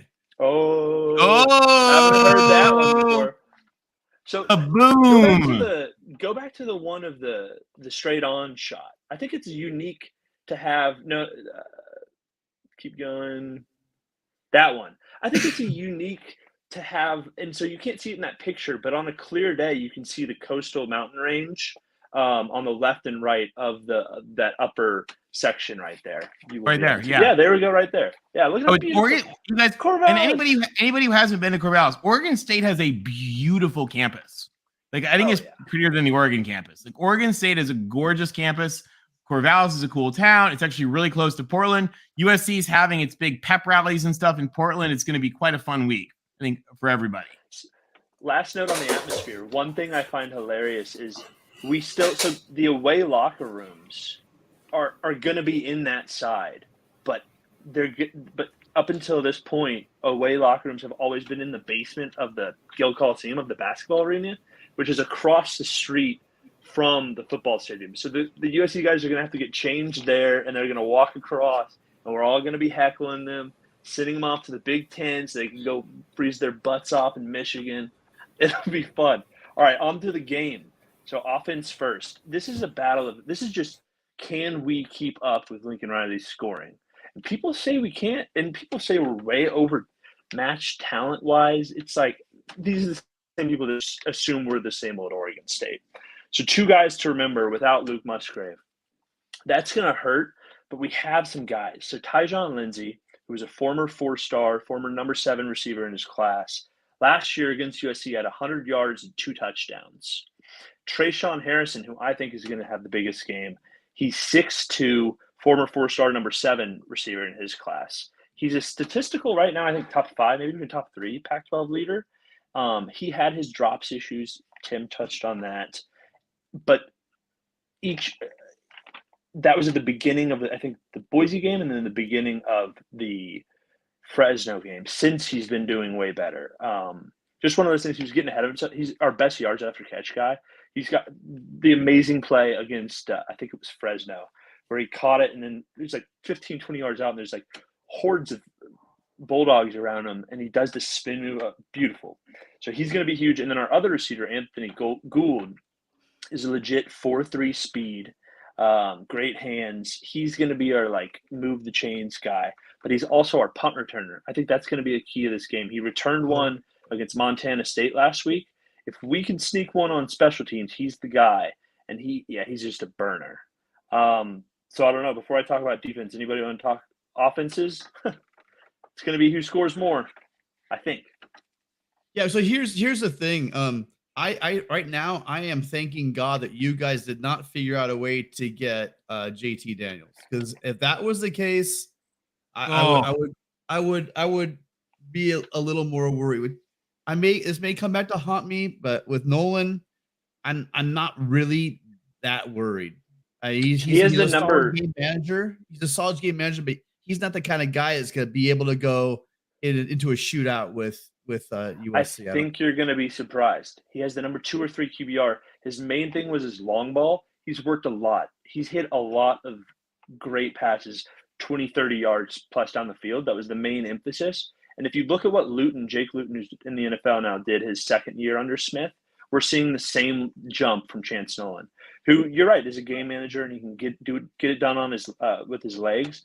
But he's really made an emphasis. A lot of we would have so many more yards through the air. Hold on, real quick, LBC. Real quick, LBC. The guys are asking for your take on this. The crowd, your fans want to know what you think. Yeah, Clint's a beef. I'm being polite. Connor's a great Oregon State supporter. But when I hear that Chance Nolan is getting better, come on. We got Chance Nolan. They do have some great receivers, but you're going against Caleb Williams and Jordan Addison and Mario Williams and Brendan Rice, and you're going against the running game. We got dudes: Austin Jones, Travis Dye. Travis Dye is familiar with playing in Oregon. Exactly. And so, and by the way, Vandy Dandy, Tusk, when that band plays, it is amazing. Keep going, guys. Vandy baseball school. There's no doubt that Oregon State is going to score. I have no doubt about that. But you're also going to kick some field goals. And USC has scored 7 first quarter touchdowns. Not field goals, not points. 7 touchdowns in the first quarter. This game is going to be I'm ready to talk defense. It's going to be one in the first quarter. I mean, Fresno State ran on you guys. I mean, my God, the way they scored 35 points. Come on. That's Connor, can you stick around for a full game? Connor, can you stick around and talk defense? Jump out to the early lead. USC has not the 3 games they played. The worst they've done is they scored on their touchdowns on their first 3 possessions. If you want to talk about that's been the MO. Jump down their throats and take them out of their game plan. And that's what I'm hoping they can do. Guys, hold on. We're gonna pause it, guys. We're gonna pause on this game for just a minute. Austin has been trying to join us and chat. Connor, can you stick around with us for just a minute? I gotta go soon, but I just have defense left to talk about. Okay. I feel bad. We've been Austin's been trying to get in and back and forth. All right, let's pause real quick. Let's take care of Austin. Let's give him a chance real quick. Austin, welcome to the show. Sorry about that. We've been backed up. We got all kinds of folks. Welcome. It's all good. What do you think about Pac-12 coming this week? The USC Oregon State game's going to be interesting. 'Cause I hear that this could be a statement game for USC. See, because I've heard that Oregon State's had your all's number. Well, we've actually won the last 2 times we've gone up to Corvallis. They beat us. They beat us last year for the first time since what was it, 1960s at home, which was a big win for the Beavers to come into the Coliseum and get a win. But I think USC's 4-1 in the last 5 games. Is that right? Yeah. No, it's been but that's Corvallis is always a scary place though for USC. I mean, the Reggie Bush Fog game was crazy. The the 2006 and the 2008 games, of course, didn't go very well. The 2000 game where the Oregon quarterback was actually Jonathan Smith, who's their coach now. So certainly a lot of history there. But I think one of the advantages of that history is that the USC players know that history. But we also have, I think, a lot of new players who they know that history, they understand that history, but they're kind of looking at it and they're like, that's not our history. We're making some new history. This team is loaded, talking USC, both offensively and defensively. They're not going to have a letdown. They're going to go up there and they're going to take care of business. And I love the Oregon State fans. I mean, they're going to be loud, and that's to be expected, but they're going to run out of juice after like halftime. When they're down by 24 points and they know it's over, and their boy Chance Nolan has thrown 2 picks, hey, come on. Connor, this is going to be so great. I know. 24 at halftime. Yeah, 24 at halftime. That. Yes. Write that down. Write that down. Hey, Connor, I want you to come on the show. Just promise me one thing. No tears in your beer. It's on video. No tears in your beer. That's fantastic. No tears in the beer. All right, that's right. It's gonna be a great. Connor, I'm jealous you get to go. We want to hear either way what the atmosphere is like. Let me hear in the chat what my sign should say. There was one in 2008 that said "We ain't scared," orange sign. That's good, but that's not very original. I'm thinking there's a play on words between Trojan condoms and Beavers. I don't know. Let me see what you guys think, chat. And I'll make a sign. I might even write VOCFB on it and give a little shout out. Here's my thing. USC's offense is. By the way, the best USC sign I've ever heard of said something like, when somebody held up a sign, I think it said, "I'm living proof that Trojan defenses break." Wow. Okay, so that's a good. I might do that. Okay. Well, I remember the T-shirt one year said that. I do remember said nothing can beat a Beaver defense like a Trojan. So I'm not sure. I mean, that was a teacher when I was a freshman. So I don't know. I'm thinking something like Trojan. You should have worn a Trojan next time you decided to F over the whole conference. I like that. Okay, here's my thing for LBC. Rick, sorry. Yes. I go by hand. I call search. It's Chris. Okay, so I know USC's offense and their coaching staff has a leg up. Let's say they're 2 points higher than Oregon State's offense, maybe even 3. I think that Oregon State's defense is at least 1 to 2 rungs higher than USC's defense. I think the secondaries are a wash. I think you have a great secondary. We have a great secondary. It's going to be the front 7. Can we make a step and get to the backfield at least to throw him off? And the coach Trent Bray has been working. I mean, they're going to throw a lot of different looks at him, a lot of pre-snap changing. We rested last week our top 2 rushers, Andrew Chatfield, former 4-star Florida Gator, 13th ranked defensive end in his class. He didn't play last week, and so didn't Joe Golden up the middle, 6'6", long arms. These are guys that didn't play, didn't need them against Montana State, but they should be ready to go. We also just played Montana State. Used their running quarterback a lot, and Boise, we forced their backup to come in, who was a running quarterback. So if we're forcing Caleb Williams out of the pocket and he decides to run, we have a guy named Easton Mascarenas, middle linebacker, who's legit as fast as a fast quarterback, and he's going to sit there as a spy. We learned our lesson against a couple of Russian quarterbacks. I like the running backs. I've never been that high on Dye. He's all right. Oh Lord, wait a minute, hold on. I gotta get in. I don't think Go our ahead, running finish. backs. You like Fenwick, Tim Bringley? I'm not that high on Fenwick. Just like I'm not high. I mean, I'll give running backs their due credit. Connor, you better be careful. Tim might ban you from the chat. Well, no, I'm not going to that kind of slander. I'm not high on Fenwick. If you remember, my conversation on Fenwick was, and this was, I think it was last week. But he's a big bruising back, and we do not have the biggest defensive line. But I watched Gentry, even, who's 6'6", only 200 pounds. But man, did he have a stick last week? And then you got Shane Lee in the middle as well. My issue with Fenwick is the fact that I think he is a bruiser between the tackles, and I was worried about that. But I'll take Shane Lee, every day and twice on Sunday over anybody you got in your backfield. I mean, Shane Lee, I'm sorry, Travis Dye over anybody in your backfield. The guy does everything right. I mean, we have a guy like hands. He's got moves. He's a small guy, but he runs a lot bigger than he is, and he blocks. Oh my God, he's a great. I'd like to see who on your roster can even hold his cleats.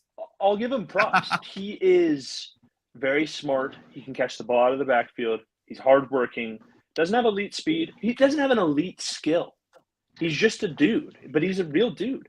I mean, he's not going to be an NFL guy. He's undersized. He's too slow. But I'll give him props for props are due. We have a guy, our third down running back, who's not playing in this game, Trey Lowe, who I would compare to a Travis Dye. He's actually a 4-star transfer from Washington. He, with the Huskies a couple of years ago, had a pretty good year. And that is kind of our version of Travis Dye, who we're going to miss out on. I don't see – like Jamar Jefferson, Artavis Pierce, BJ Baylor, our last three running backs, I would take before Dye in a heartbeat. But those guys fit our our zone scheme. Mihalchuk, I've talked about that before. We don't have a guy with the patience or the vision to pick the right hole. We're just going to run right at you, which is all right. We're just going to see. That's why we've been relying a little bit more on the air this year. Connor, we're going to have to revisit this. Please do call in next week because you're about to see what Travis Dye does. He is not just a dude. Believe me, when I heard, I had to like in almost. The NFL. But Connor, this isn't the NFL. You don't need to be an NFL running back to destroy college defenses, and that's what this guy's been doing throughout his entire career. I don't know what he's a proven 1,000-yard rusher. The guy is not just a dude. He's a great back. He's got moves. He plays bigger. You're right. He didn't have breakaway speed, but he averaged 10 yards a carry or 9 yards a carry last week. Your team is going to run the ball on us.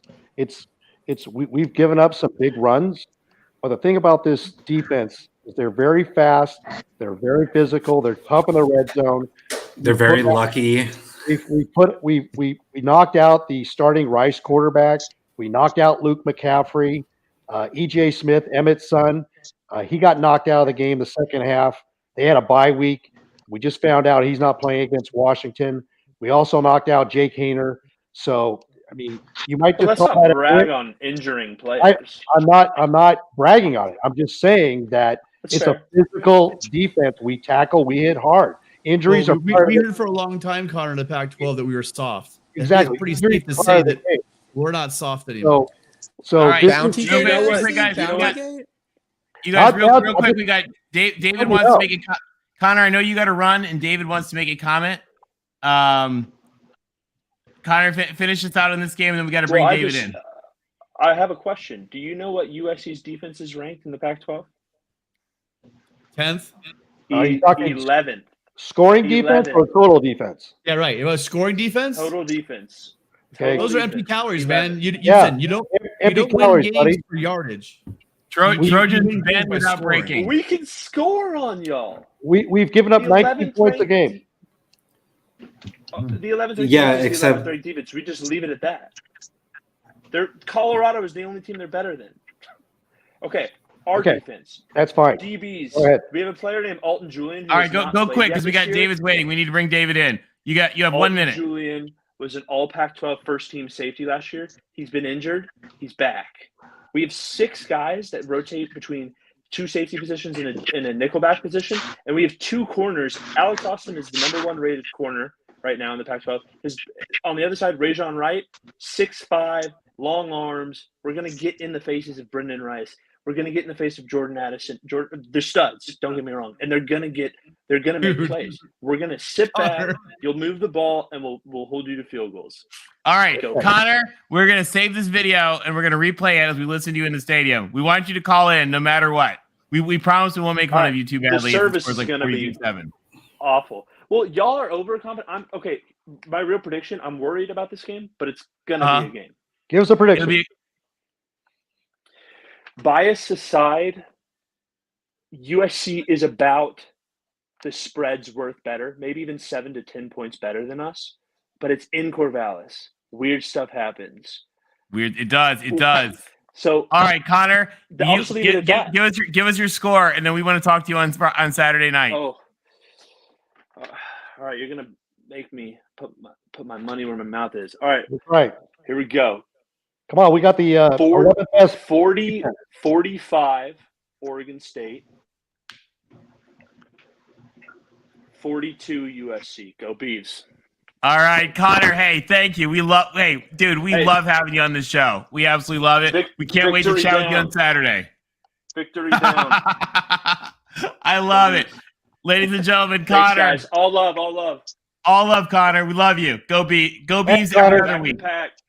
Yeah, bye, Tim. All right. Thanks, Connor. Great call. Okay, David, thank you for your patience. We've got David waiting. David, welcome to the show. How you guys doing tonight? It's kind of interesting that we're talking Pac-12 football again, which I we like it. Yeah, no, I'm sure you guys love it. As an Ohio State fan, I remember that after you beat us down, what happened to Corvallis. I believe that was the week after, you ran into how many Rodgers, by the way, were at Oregon State running the football, by the way, in 08? Would they have 2 Rodgers on that team? I think they had 73, but it was only 2. There was a receiver, and Jaquiz was a running back, and James was a receiver. James was the receiver. Okay. I think they each scored 2 touchdowns in that game. Yeah. See, David, that's what we love about the Big Ten is that they respect Ohio State. They would never make Ohio State play on a Thursday night. But they made USC go up to Corvallis on a Thursday night. That tells you all you need to know about the Pac-12 and what a Mickey Mouse. We opened on a Thursday before. We opened on a Thursday last year, at Minnesota, which, was actually an interesting game until their best running back got hurt. So, yeah, Ibrahim was hurting us in that game before he got hurt. Our run defense, I think that's when we found out our run defense was not very good last year, but it got exposed. I think this is going to be an interesting game. I just want to comment. I was telling Mark Rogers to buy USC stock early. You want to get it before. You did. I heard you say that. Yeah. Get on that USC stock early. I'm not in the Colin Cowherd, Joel Klatt category who are, basically all in on you guys. By the way, is Cowherd tight with everybody at USC? He's always dropping USC names left and right, by the way. I find that to be interesting. Well, he works out of LA, which is probably about maybe 5 miles. The campus is 5 miles from where he works. He grew up. Not even. Are they right by LA Live now? They are LA. Oh, they're LA Live. I know. Yeah, they're like a mile and a half from campus. And so then he grew up on the West Coast. He was up, I think it's from the Seattle or somewhere in Washington. He grew up watching USC and Pac-12 football. Right. He goes back to Bristol for God knows how many years. And he hears all the East Coast stuff. So what he did, he's probably had a lot of pent-up frustration. So once he freed himself from ESPN, yeah, he's been on the West Coast train since then. Yes, I noticed. I see that on his show nearly every day, by the way, I think. Klatt's also been a big fan of you. You know what? I think you the USC fans, I think you guys have been very realistic with your expectations. Some of these people throwing out playoff predictions early on. I think you guys have kind of tempered that. Well, it's been thrown out there. I'm not saying it's going to happen. I don't think it's going to happen either. I think you guys are right to say, what do you think, about a year, 2 away to be realistic? 2 years away. Yeah. Probably 2 years away. I don't think the Rose Bowl's out of the possibility. No, and that would be a good year. I mean, winning the conference and going to the Rose Bowl is probably a good year for you guys. We love that. We're a Rose Bowl people. It's not about going to the playoff. It's about competing for a national championship. And we do not have the depth at offensive or defensive line. We have to build the lines the next couple recruiting classes, and we will. So we don't want to go.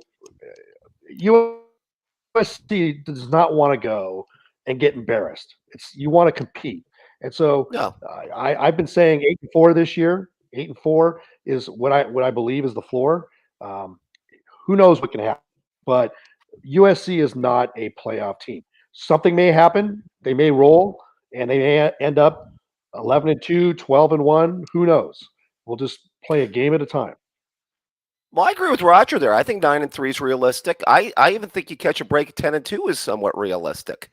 I know your schedule has some difficulties on it. By the way, I am totally open to seeing a Washington USC game. I think Penix versus Caleb Williams would be a shootout. And would be fun.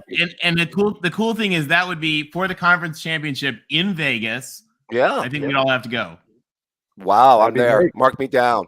I got to bring a friend of mine who's a huge Raiders fan. He would love that too. If he could catch the Raiders game that weekend, I don't know if they'd have a home game, but he would love that. Yeah, I've got a feeling whoever's in that game in Vegas this year, with all the players up in the Pacific Northwest, with USC showing some signs of really getting back to where we should be. It doesn't matter who's in it. For the first time in a long time, that Pac-12 championship game, regardless of whoever is in that thing, it's going to be a hell of a game. It's going to be exciting. Yeah, I think so. I mean, I like you guys in this one. I mean, by the way, there was a debate the other day between you and the Buckeyes on who had the best group of wide receivers in the country. I mean, I'm partial. I think if we have a healthy Jackson Smith in there, I still like our group of receivers above anybody in the country. But I think you guys are right up there. I think Caleb Williams has obviously been awesome. I think it's going to be a really good one. What's the line at? Is it still 5.5? What do you guys got? It's 6. I think it's down to 6.5. I thought it was 6.5, and now it's down to 6. That's what I saw. Is it 6? Is that wrong?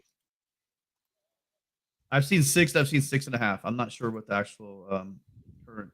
I think I got the over at 68 the last time I checked it too. By the way, because I'm banking on shootout in this one. I'm thinking shootout. I think both teams slow it down. No, I mean, if what I'm thinking, so I picked a 38-30 game, and here's why I picked the 38-30 game. I think that it's going to be a ball control game, and I think that we saw a little bit last week what they're playing around with at home against Fresno State, where there were actually intentional long drives, 10-play drives, 8-play drive. 8-minute drives, 10-minute drives, chewing up clock. I think that if we get into a game, and that's why I think that it comes close. I think we jump out to a lead. I think that our defense gets tired. We're pretty thin on the line. Our front seven could get tired, and I'm really looking at a game where, maybe USC hangs on to win because the Beavers are coming back. In that scenario, we have to stop scoring, which I don't really see happening. But I can see it to where we do get conservative. Right, later in the game, we're trying to burn clock. We're running the ball, but also earlier in the game, we are going on intentional longer drives. Right. To keep their offense our defense off the field and not getting worn down.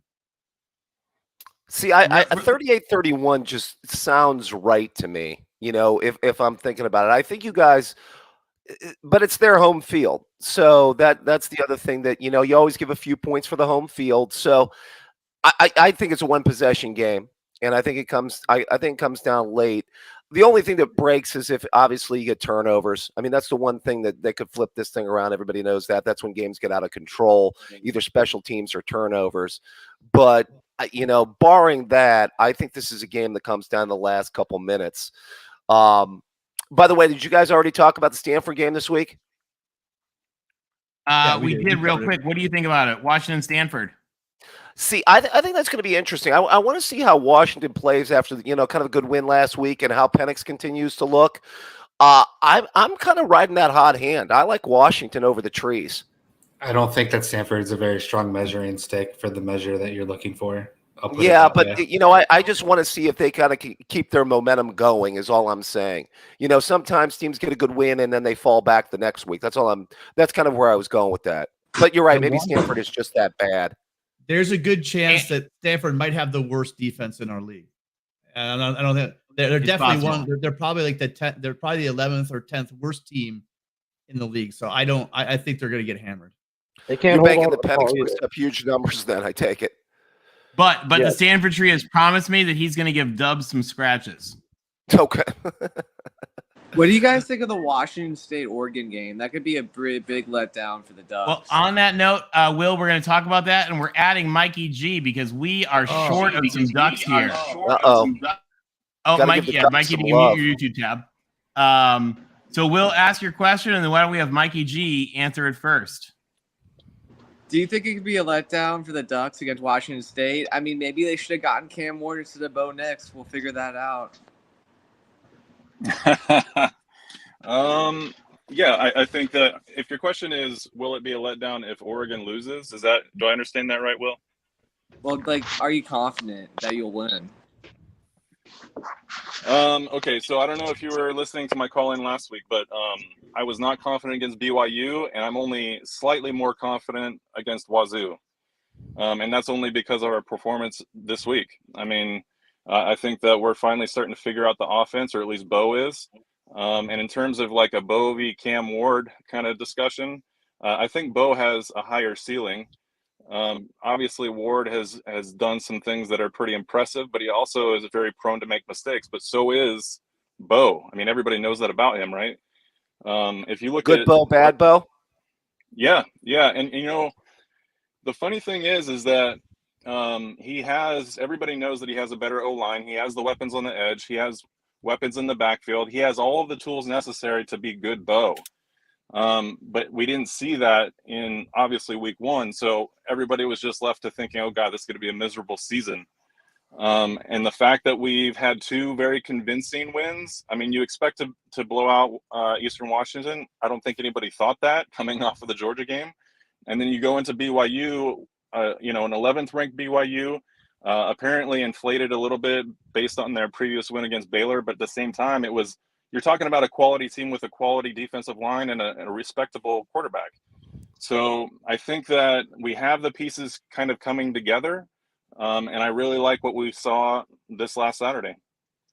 Well, yeah, I want to make a comment about Washington State. I don't know if you guys caught the Washington State whiskey game. I thought that was a game where, pretty much Wisconsin handed the game to Washington State. If you go back and look at the numbers, I thought Wisconsin, pretty much outplayed them in that football game. They had some mistakes in that game that pretty much cost them and allowed Washington State to pull out that win. So, I will say that their big win so far is as much due to, Wisconsin giving the game away as it is Washington State taking the game. And I think that's Mertz, fair. man. Yeah, it's not good. I don't think you're giving the Coug defense enough credit. Yeah, I mean, there was a yardage disparity. If you go back and look at it, I believe Wisconsin had over 400 yards in total offense, and I think they outgained Washington State by about 100 yards in that game, or close to it. But when you say you're laying the game on Mertz, I'm saying you might not be giving the Washington State defense enough credit. Yeah, there's especially the fact that they went into Madison, right? Like, yeah, that is something that has to be taken into consideration. I mean, and again, your defense is solid. So I mean, there's no one's going to talk about your defense. The Wisconsin defense is historically known to be solid. Again, especially at Camp Randall. So right. I mean, you could take it away from them and say that they lost the game more than Washington State won. But quite frankly, in my opinion, an underdog going to someone's house and beating them, that's not someone losing. That's someone taking it to and taking it from them, in my opinion. Well, yeah. I mean, I thought that Wisconsin really did, outplay him. I thought it was mistakes, but I'm okay. I mean, the Cougs did some good things. I don't want to say that, but yeah, I mean, Mertz has some problems, by the way. Hopefully the Buckeyes continue to exploit those problems this week. But and to quote Washington State's video, because not many people other than Michigan get to go into Madison and make the Wisconsin people jump up and sit down. Sit down. There you go.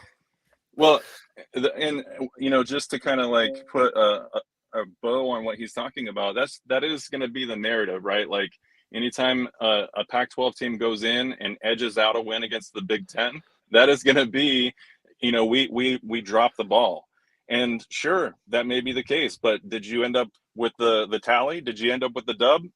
You didn't. And I'm not saying that you're a Wisconsin fan. I know you're Ohio State fan. I know you're Ohio State fan, yeah. And we heard a lot last year from the Ohio State fans, the fact that that they didn't play well. This, that, it was only his first game. It said, a second game out. The fact is you guys got out coached in that game.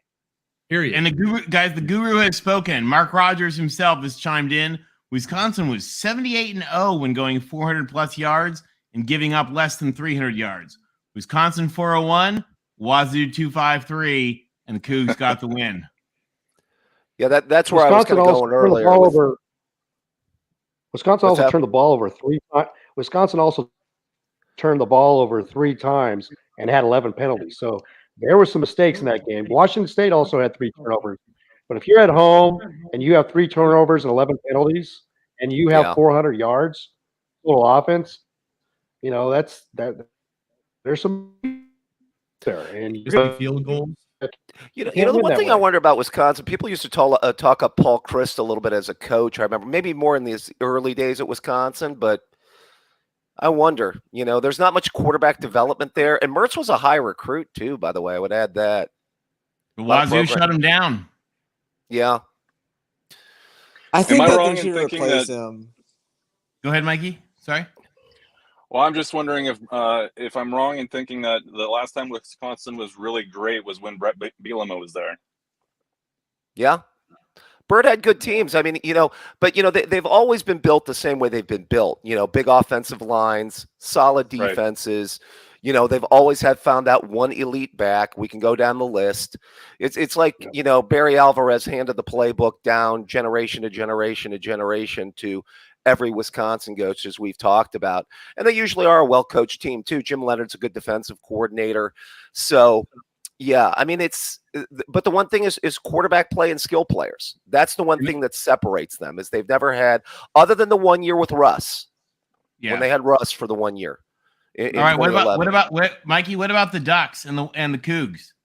Do the Cougs have a shot? Well, that's kind of what I was alluding to, right? We're still going up to the Palouse, which is always dicey, no matter, if they're 3-0 or 0-3. That's just a wild place to play. I think I heard somebody say that it's the loudest per capita, right? So they have the lowest capacity, but they somehow still, the acoustics in that place are just, it's pretty awesome. And the thing about it is like, I'm one of the old hats, right? Like I respect Wazoo. I respect Oregon State. I respect USC. We need USC to be great. I give you guys a lot of shit, but the fact is that, you were the conference for so many decades. And so to have you guys kind of restore to power just as you're getting ready to exit is all the more infuriating, but that's fine. Like I would do the same thing. I know Oregon would do the same if given the chance, but what I'm trying to say is that I love Washington State. I love the program. I love the fans. I love the coach. That's another, Cinderella story. He takes over as an interim, and he's putting that culture back into Wazoo that they've been lacking for a while. And I'll tell you who else is awesome. Their AD, Pat Chun, who is one of the he and Martin Jarman from UCLA are the two kind of big disciples of Gene Smith at Ohio State. And Pat Chun is just a phenomenal guy who's doing great stuff as AD at Wazoo. And then Chancellor Chilton, who's new there, she's been the provost. She just created the new post of chancellor. I mean, they're really doing a lot of cool stuff to build up the school and build up the campus. And I mean, it's actually a really good. It's a famous ag school because Washington is really a really important area of agriculture in the Palouse. And I mean, it's just a neat place, and it's exciting to see him doing great stuff. Yeah, I'm still not used to USC joining the Big Ten. That's not the football world I grew up in. But as I've been told, everything comes back to the dollar. The other thing with that is we get the issue of the Pac and the Big Ten are very much alike. They very much culturally do fit well together. I said a long time ago, and people laughed at me at the time. This was a couple of years ago. I said I thought they should actually merge. All 26 of them or 24 of them, whatever it would end up being. And it would have been a really neat conference because you do get a lot of cultural similarities. And so to our Big Ten fans, a lot of the things that you guys see, the culture of your schools, the culture of your fans, you see, I mean, you guys saw that in Seattle last week. That was a very traditional Pac-12 / Big Ten kind of world, and it's why those schools kind of fit together. And the Pac-10 had a couple of down years where it kind of stank, kind of like the Big Ten West, which was propped up by the Big Ten East, but they're back and they're back to normal. It's not an exceptional year for the Pac-12, but I think they're back to normal, and that's kind of exciting. Well, I think having your flagship program play well is always a good sign. I mean, when you have, USC, you guys have been, obviously the standard bearer for the conference for a long period of time. Because, I mean, after you guys kind of went down, though, I mean, Oregon did pick up the baton to a certain extent with, Chip's teams and kind of the run they had, even their first couple years, after Chip left. So, I mean, they had a good run, as well. But, yeah, I mean, you guys have been the dominant power in the conference. So, I mean, to have them playing at a high level, you have to have your bigger programs playing at a high level. I mean, from an Ohio State perspective, I've said it helps our conference when Michigan and Penn State and the other programs are playing at a high level. And a lot of Ohio State fans have disagreed with me on that. They always want to see Michigan be terrible. I know, but. And a comment, some people talking about the Idaho game. Just to clarify, remember rivalry games are rivalry games, guys. Idaho is closer to Washington State than USC is to UCLA. I mean, they are in the same town together, and they didn't look great, but it was a rivalry game, and they got the win. And I always think with rivalry games, whether it's Auburn, Alabama, or Wazoo, Idaho, if you survive, I give you a pass. I don't know, Tony. I'm just gonna say, Idaho's Idaho. So, I mean, rivalry or not, I mean, I think it's a bit of a stretch to say. Rivalry game really could happen. Remember that one of the issues with Idaho. So Idaho, you guys may not know this, was part of the old Pacific Coast Conference, but they didn't have bathrooms in their football stadium, and so the California schools finally just stopped refusing to go there. Yeah, no, the California schools just finally said we're not going to go there. And so Idaho was oddly partially in the conference and partially not. And then they got the boot when they created the new Pac-12. They were like, yeah, Idaho, you're not coming. Yeah, that could be a problem at those stadiums. Yeah. Well, they used to have to play their games. Get this. Washington State and Idaho, both lacking any feasible stadium, used to have to play their games an hour and a half to 2 hours away in Spokane at a high school field. Wow. Funny enough. Talking about investing in facilities and infrastructure and those things. USC and UCLA were playing in the Coliseum. Stanford had 85,000. Cal had 80,000. And they were playing in a 20,000 seat high school stadium 2 hours from their campus. So, the development of Washington State has come a long way, and it's come a long way fast, and it's exciting and it's kind of cool. And I'm told, by the way, although my Michigan State family would probably beat me for saying this, they claim that the Idaho Ag School makes some of the best cheese in the world, and you're supposed to grab some while you're there. Washington State. Sorry.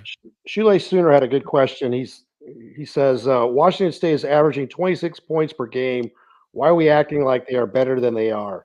They're a different team. Washington State's a different team than historically they've been. They've been an offensive team for most of the past couple decades. But Washington State is a defensive team. They are number 19 in scoring defense at just under 13 points a game. So that is what's making Washington State unique this year is their defense. And, historically the Pac-12 doesn't get a good rep for playing defense, but that's what's making them competitive. They went into Camp Randall and beat that team. I don't think if they were scoring 35 points a game, 40 points a game, they win that game. No, Did I freeze up for you guys? So you're saying the Mike Leach team would not have gone in there and pulled that upset? Yeah, air raid teams have a hard time practicing their defense. They have a hard time because they're practicing against an air raid. They're not practicing against a normal defense. So it's hard for them to adjust to playing a regular defense on Saturdays. So that's why air raid teams always struggle on defense. Yeah, I mean, that's going to be the next move for traditional Pac-10 teams. I mean, you guys mentioned about building up on the line of scrimmage. I know firsthand as an Ohio State fan, once you play those big boys from down south, there's the biggest area you have to be able to match up in. You have to be able to match up in the trenches. Absolutely. because what I'll add to that. Yeah. Sorry, go ahead. No, that's actually all I was going to say. Go ahead. No. So Henley is kind of the litmus test for that, right? Because defensively, we've not been really tested yet. I mean, BYU's got a good D line, but I mean, I think we're one of 4 teams in the whole country that's not allowed a sack so far. Our O line is just chopping away. I mean, they are studs. If you don't know anything about Oregon, just look at our O line. They're 5 returning starters, every single one of them. In my opinion, could be all conference. One of them in particular could be an All-American in Ryan Walk. But just to say that with Henley, he presents a threat that we haven't seen yet in terms of how they use him. If they line him up over, basically the A gap, does he get in there? And I don't know, because BYU just didn't have a linebacker core like. Not saying that there's many other than Henley with Wazoo, but he's a stud. He got 4 sacks. I think 3 of them were in the last game.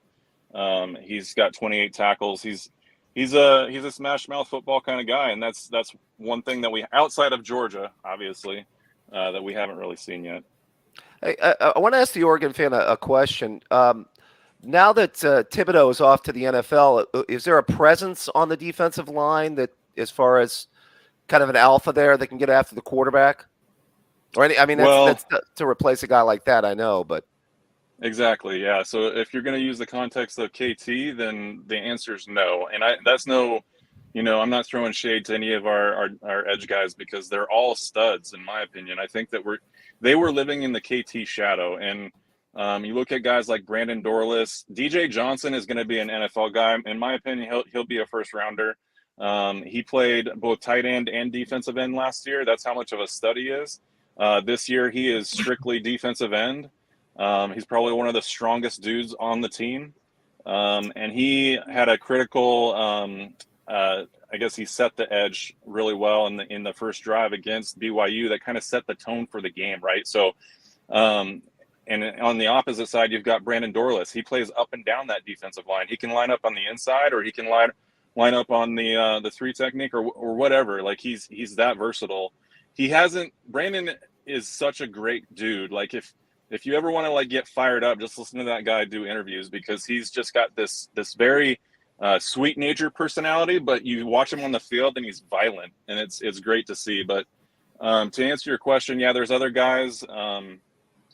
They've actually lined up our 2 outstanding inside linebackers on the edge in the dime spot occasionally, but that's more of an exotic look that doesn't happen all too often. But edge pressure, I think, is there. They have yet to really dominate. Like, we've only got 3 sacks all year, and so the pass rush is probably one of our big question marks. And as you guys all probably know, our secondary is still gelling. Is the kindest way I could put it. You still have Flo there at linebacker, right? Justin Flo? Yeah, that's who I was referring to. So we got Justin Flo, and we've got Noah Sewell. Flo sat out last game. They have not disclosed what they haven't even referred to it as an injury. They're just letting him heal up, is what they said, which obviously you leave a guy out, like Flo, out of a game like BYU, then it has to be significant. But according to Lanning, he'll be in this week. Okay. Yeah, that's the thing is, it all starts up front. If you got that front 7 talent, that's probably the biggest thing that separated 04 USC from 05 USC, right, guys? Yeah. The defense. Yeah, the defense in 04 was phenomenal. Yeah. The defense in 05 bent a little more. The defense in 02, 03, 04, 06, 07, 08 was phenomenal. There's one missing, and that was the one we really needed that year. It was probably our worst defense under Pete Carroll. Actually, we didn't need it. We just needed all of the plugs plugged in the Rose Bowl Stadium review booth. That's what we really needed. Fresno State Fresno State game. Fans of USC will love to hear this. There were 2 interceptions. One that Darnell Bing in 2005 to seal the game, but there's another one. You guys want to guess who that other interception was in that game? Which game is this? The Fresno State game where SC had to come back to get to that Rose Bowl. Yeah, wasn't that 50-42 or something? Kind of a crazy game. I remember that game. Crazy game. That just shows you how bad our defense was. Yeah, we were just that was an epic. It won Reggie the Heisman though. That's true. The other guy was Brandon Ting that got the interception. I forgot about that. It was. I always thought Reggie should have gotten the Heisman that year for just pushing Leinart over the goal line. I think that's what. I think if Will was here as the Notre Dame fan, he might want to attest to that. Will, where did you go? Will left us. Will, come back. I laughed that I've been thinking a little bit that if Caleb Williams could possibly win the Heisman, he needs to stand up there and be like, Reggie, this is for both of us. There you go. That would be something amazing. That 05 Texas team was still a hell of a team. We played them in Columbus, and I thought we had them that day. Great team. I'm not taking anything away from that team. Michael Huff coming with that stop and the game that Vince Young had. They won on the field. I'm not saying another word. I'm just saying I wish we'd had a better defense that day. That's all. Yeah, I was okay with the defense. I just wanted all of the replay cameras plugged in. I would have been good with that. But I'll tell you also, they have great fans. That was an amazing game to be at. And it was a lot of fun with both USC people and Texas people at that game. You guys talk to McConaughey? No, he was on the other side. Yeah, that was just a great year of college football. 05 was a really fun year. There was a lot of really good games that year, and it was fun. I remember we caught Texas early. I was at that game, and that was an electric atmosphere in Columbus. Unfortunately, we ran into Vince Young in the last couple minutes, and he threw a touchdown to beat us. It was. I'll tell you. I mean, I also love. I mean, you guys can go on YouTube, like just listen to like the intro of that game when Keith Jackson is like, "The royalty of college football is an assembly at the Rose Bowl," and I mean, like just epic Keith Jackson. Last game he called, I believe. Yes, wasn't it? It was. Yes, it was. Yeah, it was. He was a great one. We got really lucky because in his later retirement years, he lived in Southern California, and so in his later retirement years, he would do just random nothing USC games. Just because he was in California. And so it was really cool. Like we would get to have him for games that were absolutely not worthy of the greatest announcer in history. Yeah. But down the road, so we got him. It was pretty cool. He did actually Fouts and him did the Miami Ohio State game too. The one Miami won except without the flag? I'm not going to go there. I've been living with that. Hey, we're teasing you. We're teasing you. Yeah, I know. Believe you me. You think I haven't talked to Miami fans before? Yeah, that's true. Mark's got 85 Miami channels. I got to go on there and defend myself. You're right. But what an awesome game that was. I mean, and that's one of the things that I really think is exciting about this season, guys. It's with the Pac-12 and it's with the other conferences too. There's a lot of teams doing really cool stuff. And I'll tell you, a lot of flack people are giving about the expanded playoff. I mean, you guys see we're so like recency bias. Like, oh my God, nobody can beat Alabama or Georgia. But at the same time, guys, history of college football shows number 1, number 2, number 3, they can lose games. And they're going to. And when this playoff comes in and these teams start playing each other, you're going to be amazed. The preordained, sprinkle the pixie dust on number 1 is not going to hold water all the time. And we're already starting to see some of that edging, and I think it's pretty great. I just want to say I still think 8's a better number than 12. That's still where I stand, though. I think 32 is a better number than 8. Well, okay. However you want to set up that season with a 32-team playoff, you go ahead. Actually, what I would love to see, Dave, this is my opinion. I've talked about this in some other shows, but what I would love to see, actually, which the SEC people like their little heads explode when you say this, but I think that the conferences should actually filter up. So, like, for example, the Big Ten championship should probably be like a semifinal game. Or the SEC championship should be a semifinal game. Like, I think once you get out of there, none of this nonsense of like, oh, we don't have to beat her. You win the conference as part of the funneling up in the bracket. Would I think be something just incredibly exciting and good for the sport. And if Auburn in its every weird year that it's there doesn't get an extra berth, too damn bad. Right. You got to win your conference. Well, see, that's why I went with 8 to begin with, because it covered all the major conferences. You could get a non-Power 5, and then you still get 2 at-larges. So you have your cake and you eat it too. So it's not like that's, But, again, it comes back to the dollar. We talked about that on the round table once they expanded it. But, I guess we're at where we're at. And the TV contracts are what they are.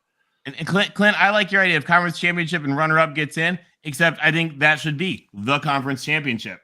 So, yeah, they're both in, but that game is that first week. Or that second, Greg Sankey or whoever would be the commissioner around the time that would be a real possibility is never going to allow that. Well, they don't like, again, there are some models that they've shown where what the secret is you have to put it so that the SEC championship is basically the semifinal or something like that. And there are ways to do it if you want to. But, right now we're sort of leaning towards a world where we want to just like cram them all in. But I think some of that will adjust. We're in a cycle, and we're in a cycle where the SEC has been at a bit of a peak. We're seeing that peak is not necessarily going to continue forever, and I think it's not. Well, I mean, they have a lot of. I mean, they have the dollars, they have the recruiting base, so those are two huge things. Now, I do think that with the reformation. And by the way, Shule Sooner, just and David, just one second. Go ahead. Shule Sooner's comment. Shule Sooner is one of our awesome folks who's always with us. There are ways to structure it where you're not necessarily knocking those teams out before it starts against other. The way there are ways you filter it in, and then they play each other. The champions play each other. And what you do is you probably have the SEC champion be like on par with better than like the Big 12 and the ACC combined. Again, there's different models and different ways they have of structuring it that I've seen.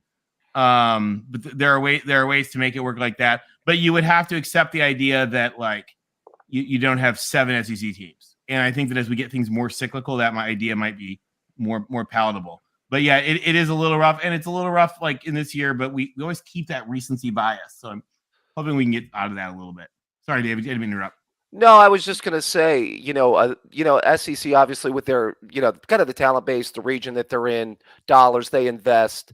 I mean, there's a reason they're at where they're at. I mean, once you look at it, that's why I'm so excited as an Ohio State fan, I guess, even though I am a traditionalist, to have a California presence as part of the Big Ten now. So I think that could be really, really big for the conference. And I'm actually, the more and more I think about it, I guess I am looking forward to it, even though, I am, as I get older, a college football traditionalist, like a lot of other people, I know some people are. Now, the only other thing I was going to mention about that 18 playoff and why it shouldn't upset the SEC is there's a good chance they would still get 2 teams in because they'd get the champion and they'd get an at-large bid. One of the 2 at-large teams. So, well, the way the rankings go and have gone, I think it's nearly impossible that 3 don't make it in an 18 model. Yeah. There you go. And that's why they want a 12-team model, because if you think about it, they're going to have 16 teams in the SEC with Texas and Oklahoma. Same thing with the Big Ten. So I'm speaking about both the SEC and the Big Ten. If you take a look at the 6 highest-rated conference champions, that's 6 of the teams. You look at the next 6. You might have a Notre Dame in there. You very well could have 2 Big Ten teams and 3 SEC teams, right? At the large. So you're looking at possibly 4, 5 SEC teams, and they will do everything to control the narrative to get those teams in there. Real quick, because he's got to take off. Shule Sooner, thank you very much. Thank you for the super chat. I know the channel really appreciates it. It makes a big difference. Thank you so much, and thank you for being with us. You got to call in sometime. We want to hear from you. Well, yeah, and so back to the playoff thing. So in 2019, SEC had 4 would add 4 teams in the 12-team playoff. But if you go back to 2018, you get the Big Ten with 4 teams and the SEC with 3. It's going to bounce around 3-4, 3-4. But I also think that the ACC and the Pac-12, I think with everything going on in football, it's the talent's going to spread out. It's not going to be packed in as tight as people think it's going to be. At least not initially. Yeah. And college football recruiting has become more regionalized, I guess, over this period of time, too. I would add that. I mean, the restructuring is going to be interesting. You guys, I mean, think about your team. You guys, you're not regional at all. I would say it's more national than it's ever been. Yeah, I would say so, too. And you look at schools like Alabama, I think Alabama is pulling from over the past 8-10 years a lot more nationally than they ever have. Yeah, I mean, Alabama has a good recruiting base in the state of Alabama, but Nick goes national. That's true. when Clemson, Alabama, and Ohio State were I think all in the playoff that one year, they all had quarterbacks from California. Yeah. Yeah, I know our last national title team that we had in 2014 had a ton of Ohio on it. But since then, we've basically, about 7, maybe 8 guys are recruiting class from in-state, whereas it used to be a lot more shifted the other way. All right, guys, so we get ready to wrap up? Sounds good. It's about that time. A pleasure. All right, David, thank you for joining Thanks us. again, guys. David, thank you. Hey, final thoughts. Well, hey, I just hope for another great weekend of college football. I'm glad you guys are doing the channel. And let's just have an ESPN Classic up there in Corvallis. I like it. Hey, good luck to your Buckeyes. We'll be watching. Take care, guys. Hey, thanks again for joining. We really appreciate it. It's great to have you. Love to do it again. Anytime. Mikey G. Sco Ducks. What a great week for your team. Mike, thanks for joining us. Really, a lot of Pac-12 thanks for folks. having me. A lot of Pac-12 folks were rooting for you. Wishing you luck the best this weekend. Final thoughts as you get ready for OSU or WSU? Yeah, no, I like you said, great week for the Pac. It's so refreshing, right? Like we always have this non-conference conversation about like how we need to show up, and we finally did it in a big way. And if only we had been able to pull it out on week 1, I think we'd be looking very, very strong. But that's neither here nor there. We have some good momentum going, and I think Oregon has some good momentum going. I really like our chances in Pullman, even though it's always a possible trap game for us. So go Beavs, go Ducks. Yeah, I'm glad to see you here, Mikey G. All my DM stalking work. So thanks for showing up. Mikey G, you're always welcome. Thank you, Mikey G. Thanks, guys. Thanks again. Who's up with their final thoughts? It's just great to be in conference now, so that we don't have to worry about all these other truck stops that I don't care about. We can focus on the best football in the country out here west, and it's going to be a great weekend. I'm really looking forward to it. I'm looking forward to waking up on Sunday with the only Pac-12 teams remaining undefeated being UCLA, Washington, and Oregon State. Talk to you guys later. Oh, See you, Chris. shots fired. Shots fired. Good Hey, run. TDM, thanks for joining us as always. All right, boys, who's up? I'll go ahead and chime in. Great show, guys. Thank you very much. I think it's going to be another great weekend of college football. Obviously, with USC and Oregon State, and then the Ducks traveling to Washington State. I think those are obviously the two key matchups. And it's great to see the schools up in the Pacific Northwest doing so well. And looking forward to watching SC again.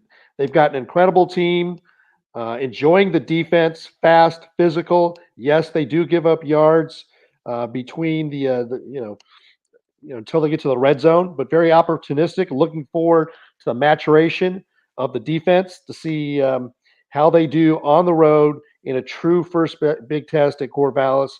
The Beaver fans, they're going to be out there supporting their team, like rightly so, and they're going to be loud. And this is understandably on a national level. Everybody's looking at USC because this is their first quote unquote true test. And I think they're going to be ready for it. I think Lincoln Riley and Alex Grinch have got a game plan. I think the culture is strong, and they're going to put on a show. It's going to be a fun one. Thanks, LBC. Good night, guys. Tim, what do you think this week ahead? Early on, I said 8-4 USC, and this was the trip-up game. This was going up to Corvallis, where Trojan dreams go to die, and it has happened before. Last week, I was saying that we're really lucky that we've had. It just seems incrementally the competition gets more and more difficult. And then just today, I saw Alicia from Raina Troy. She put it best. Those of you guys that played video games growing up, it's like those boss levels where like the bosses keep getting more tough and more tough and more tough. And that's really what's been happening for USC. And it's gonna be interesting. I really want to see which USC defense is going to show up. Have we fixed those run fits? Have we fixed the coverage issues? And I think that Washington, again, I'm hoping we hop out to an early lead and hold the Beavers off, because I know it's going to be a old-fashioned dogfight up there. So I'm also really interested in seeing if that, we're talking in the chat, I'm really wondering if that Washington State defense is legit, or is all that speed and all that athleticism on Oregon going to expose them. So we'll know a lot of things about the Pac-12 going on this weekend. We will. Thanks, Tim. Well, I want to thank you guys more than anything. Those folks that have been with us for the last couple hours, thank you guys for taking some of your time and joining us here on the Voice of College Football channel. Thank you to the Pac-12 fans and the alumni and the folks that are from the West Coast who've been watching us. But thank you also to everybody, because one of the really fun, cool things about this show for us is getting to hear from you guys. You know, whether it's Will, who's the big Notre Dame guru, Jeff from Alabama, or David from Ohio State. You know, you guys are a part of the college football community, and we hope that this channel and the show is a great way to help you guys get to remember that there's a little bit of football on the West Coast too. So it'll be kind of fun. So as a Trojan, I will say, fight on, guys. It's going to be a great game. There have been certainly a few down years from USC, and so those of us that are alums and fans and supporters, it's been kind of rough for those games not to matter, and this game matters. So whoever comes out ahead, I have always had a great respect for Oregon State. It's a beautiful campus and a fun school and really great people, and certainly a place where Trojan dreams go to die. But I think this coming night, our Trojan dreams are going to survive. Thank you guys once again for joining us. Fight on, and we'll see you soon.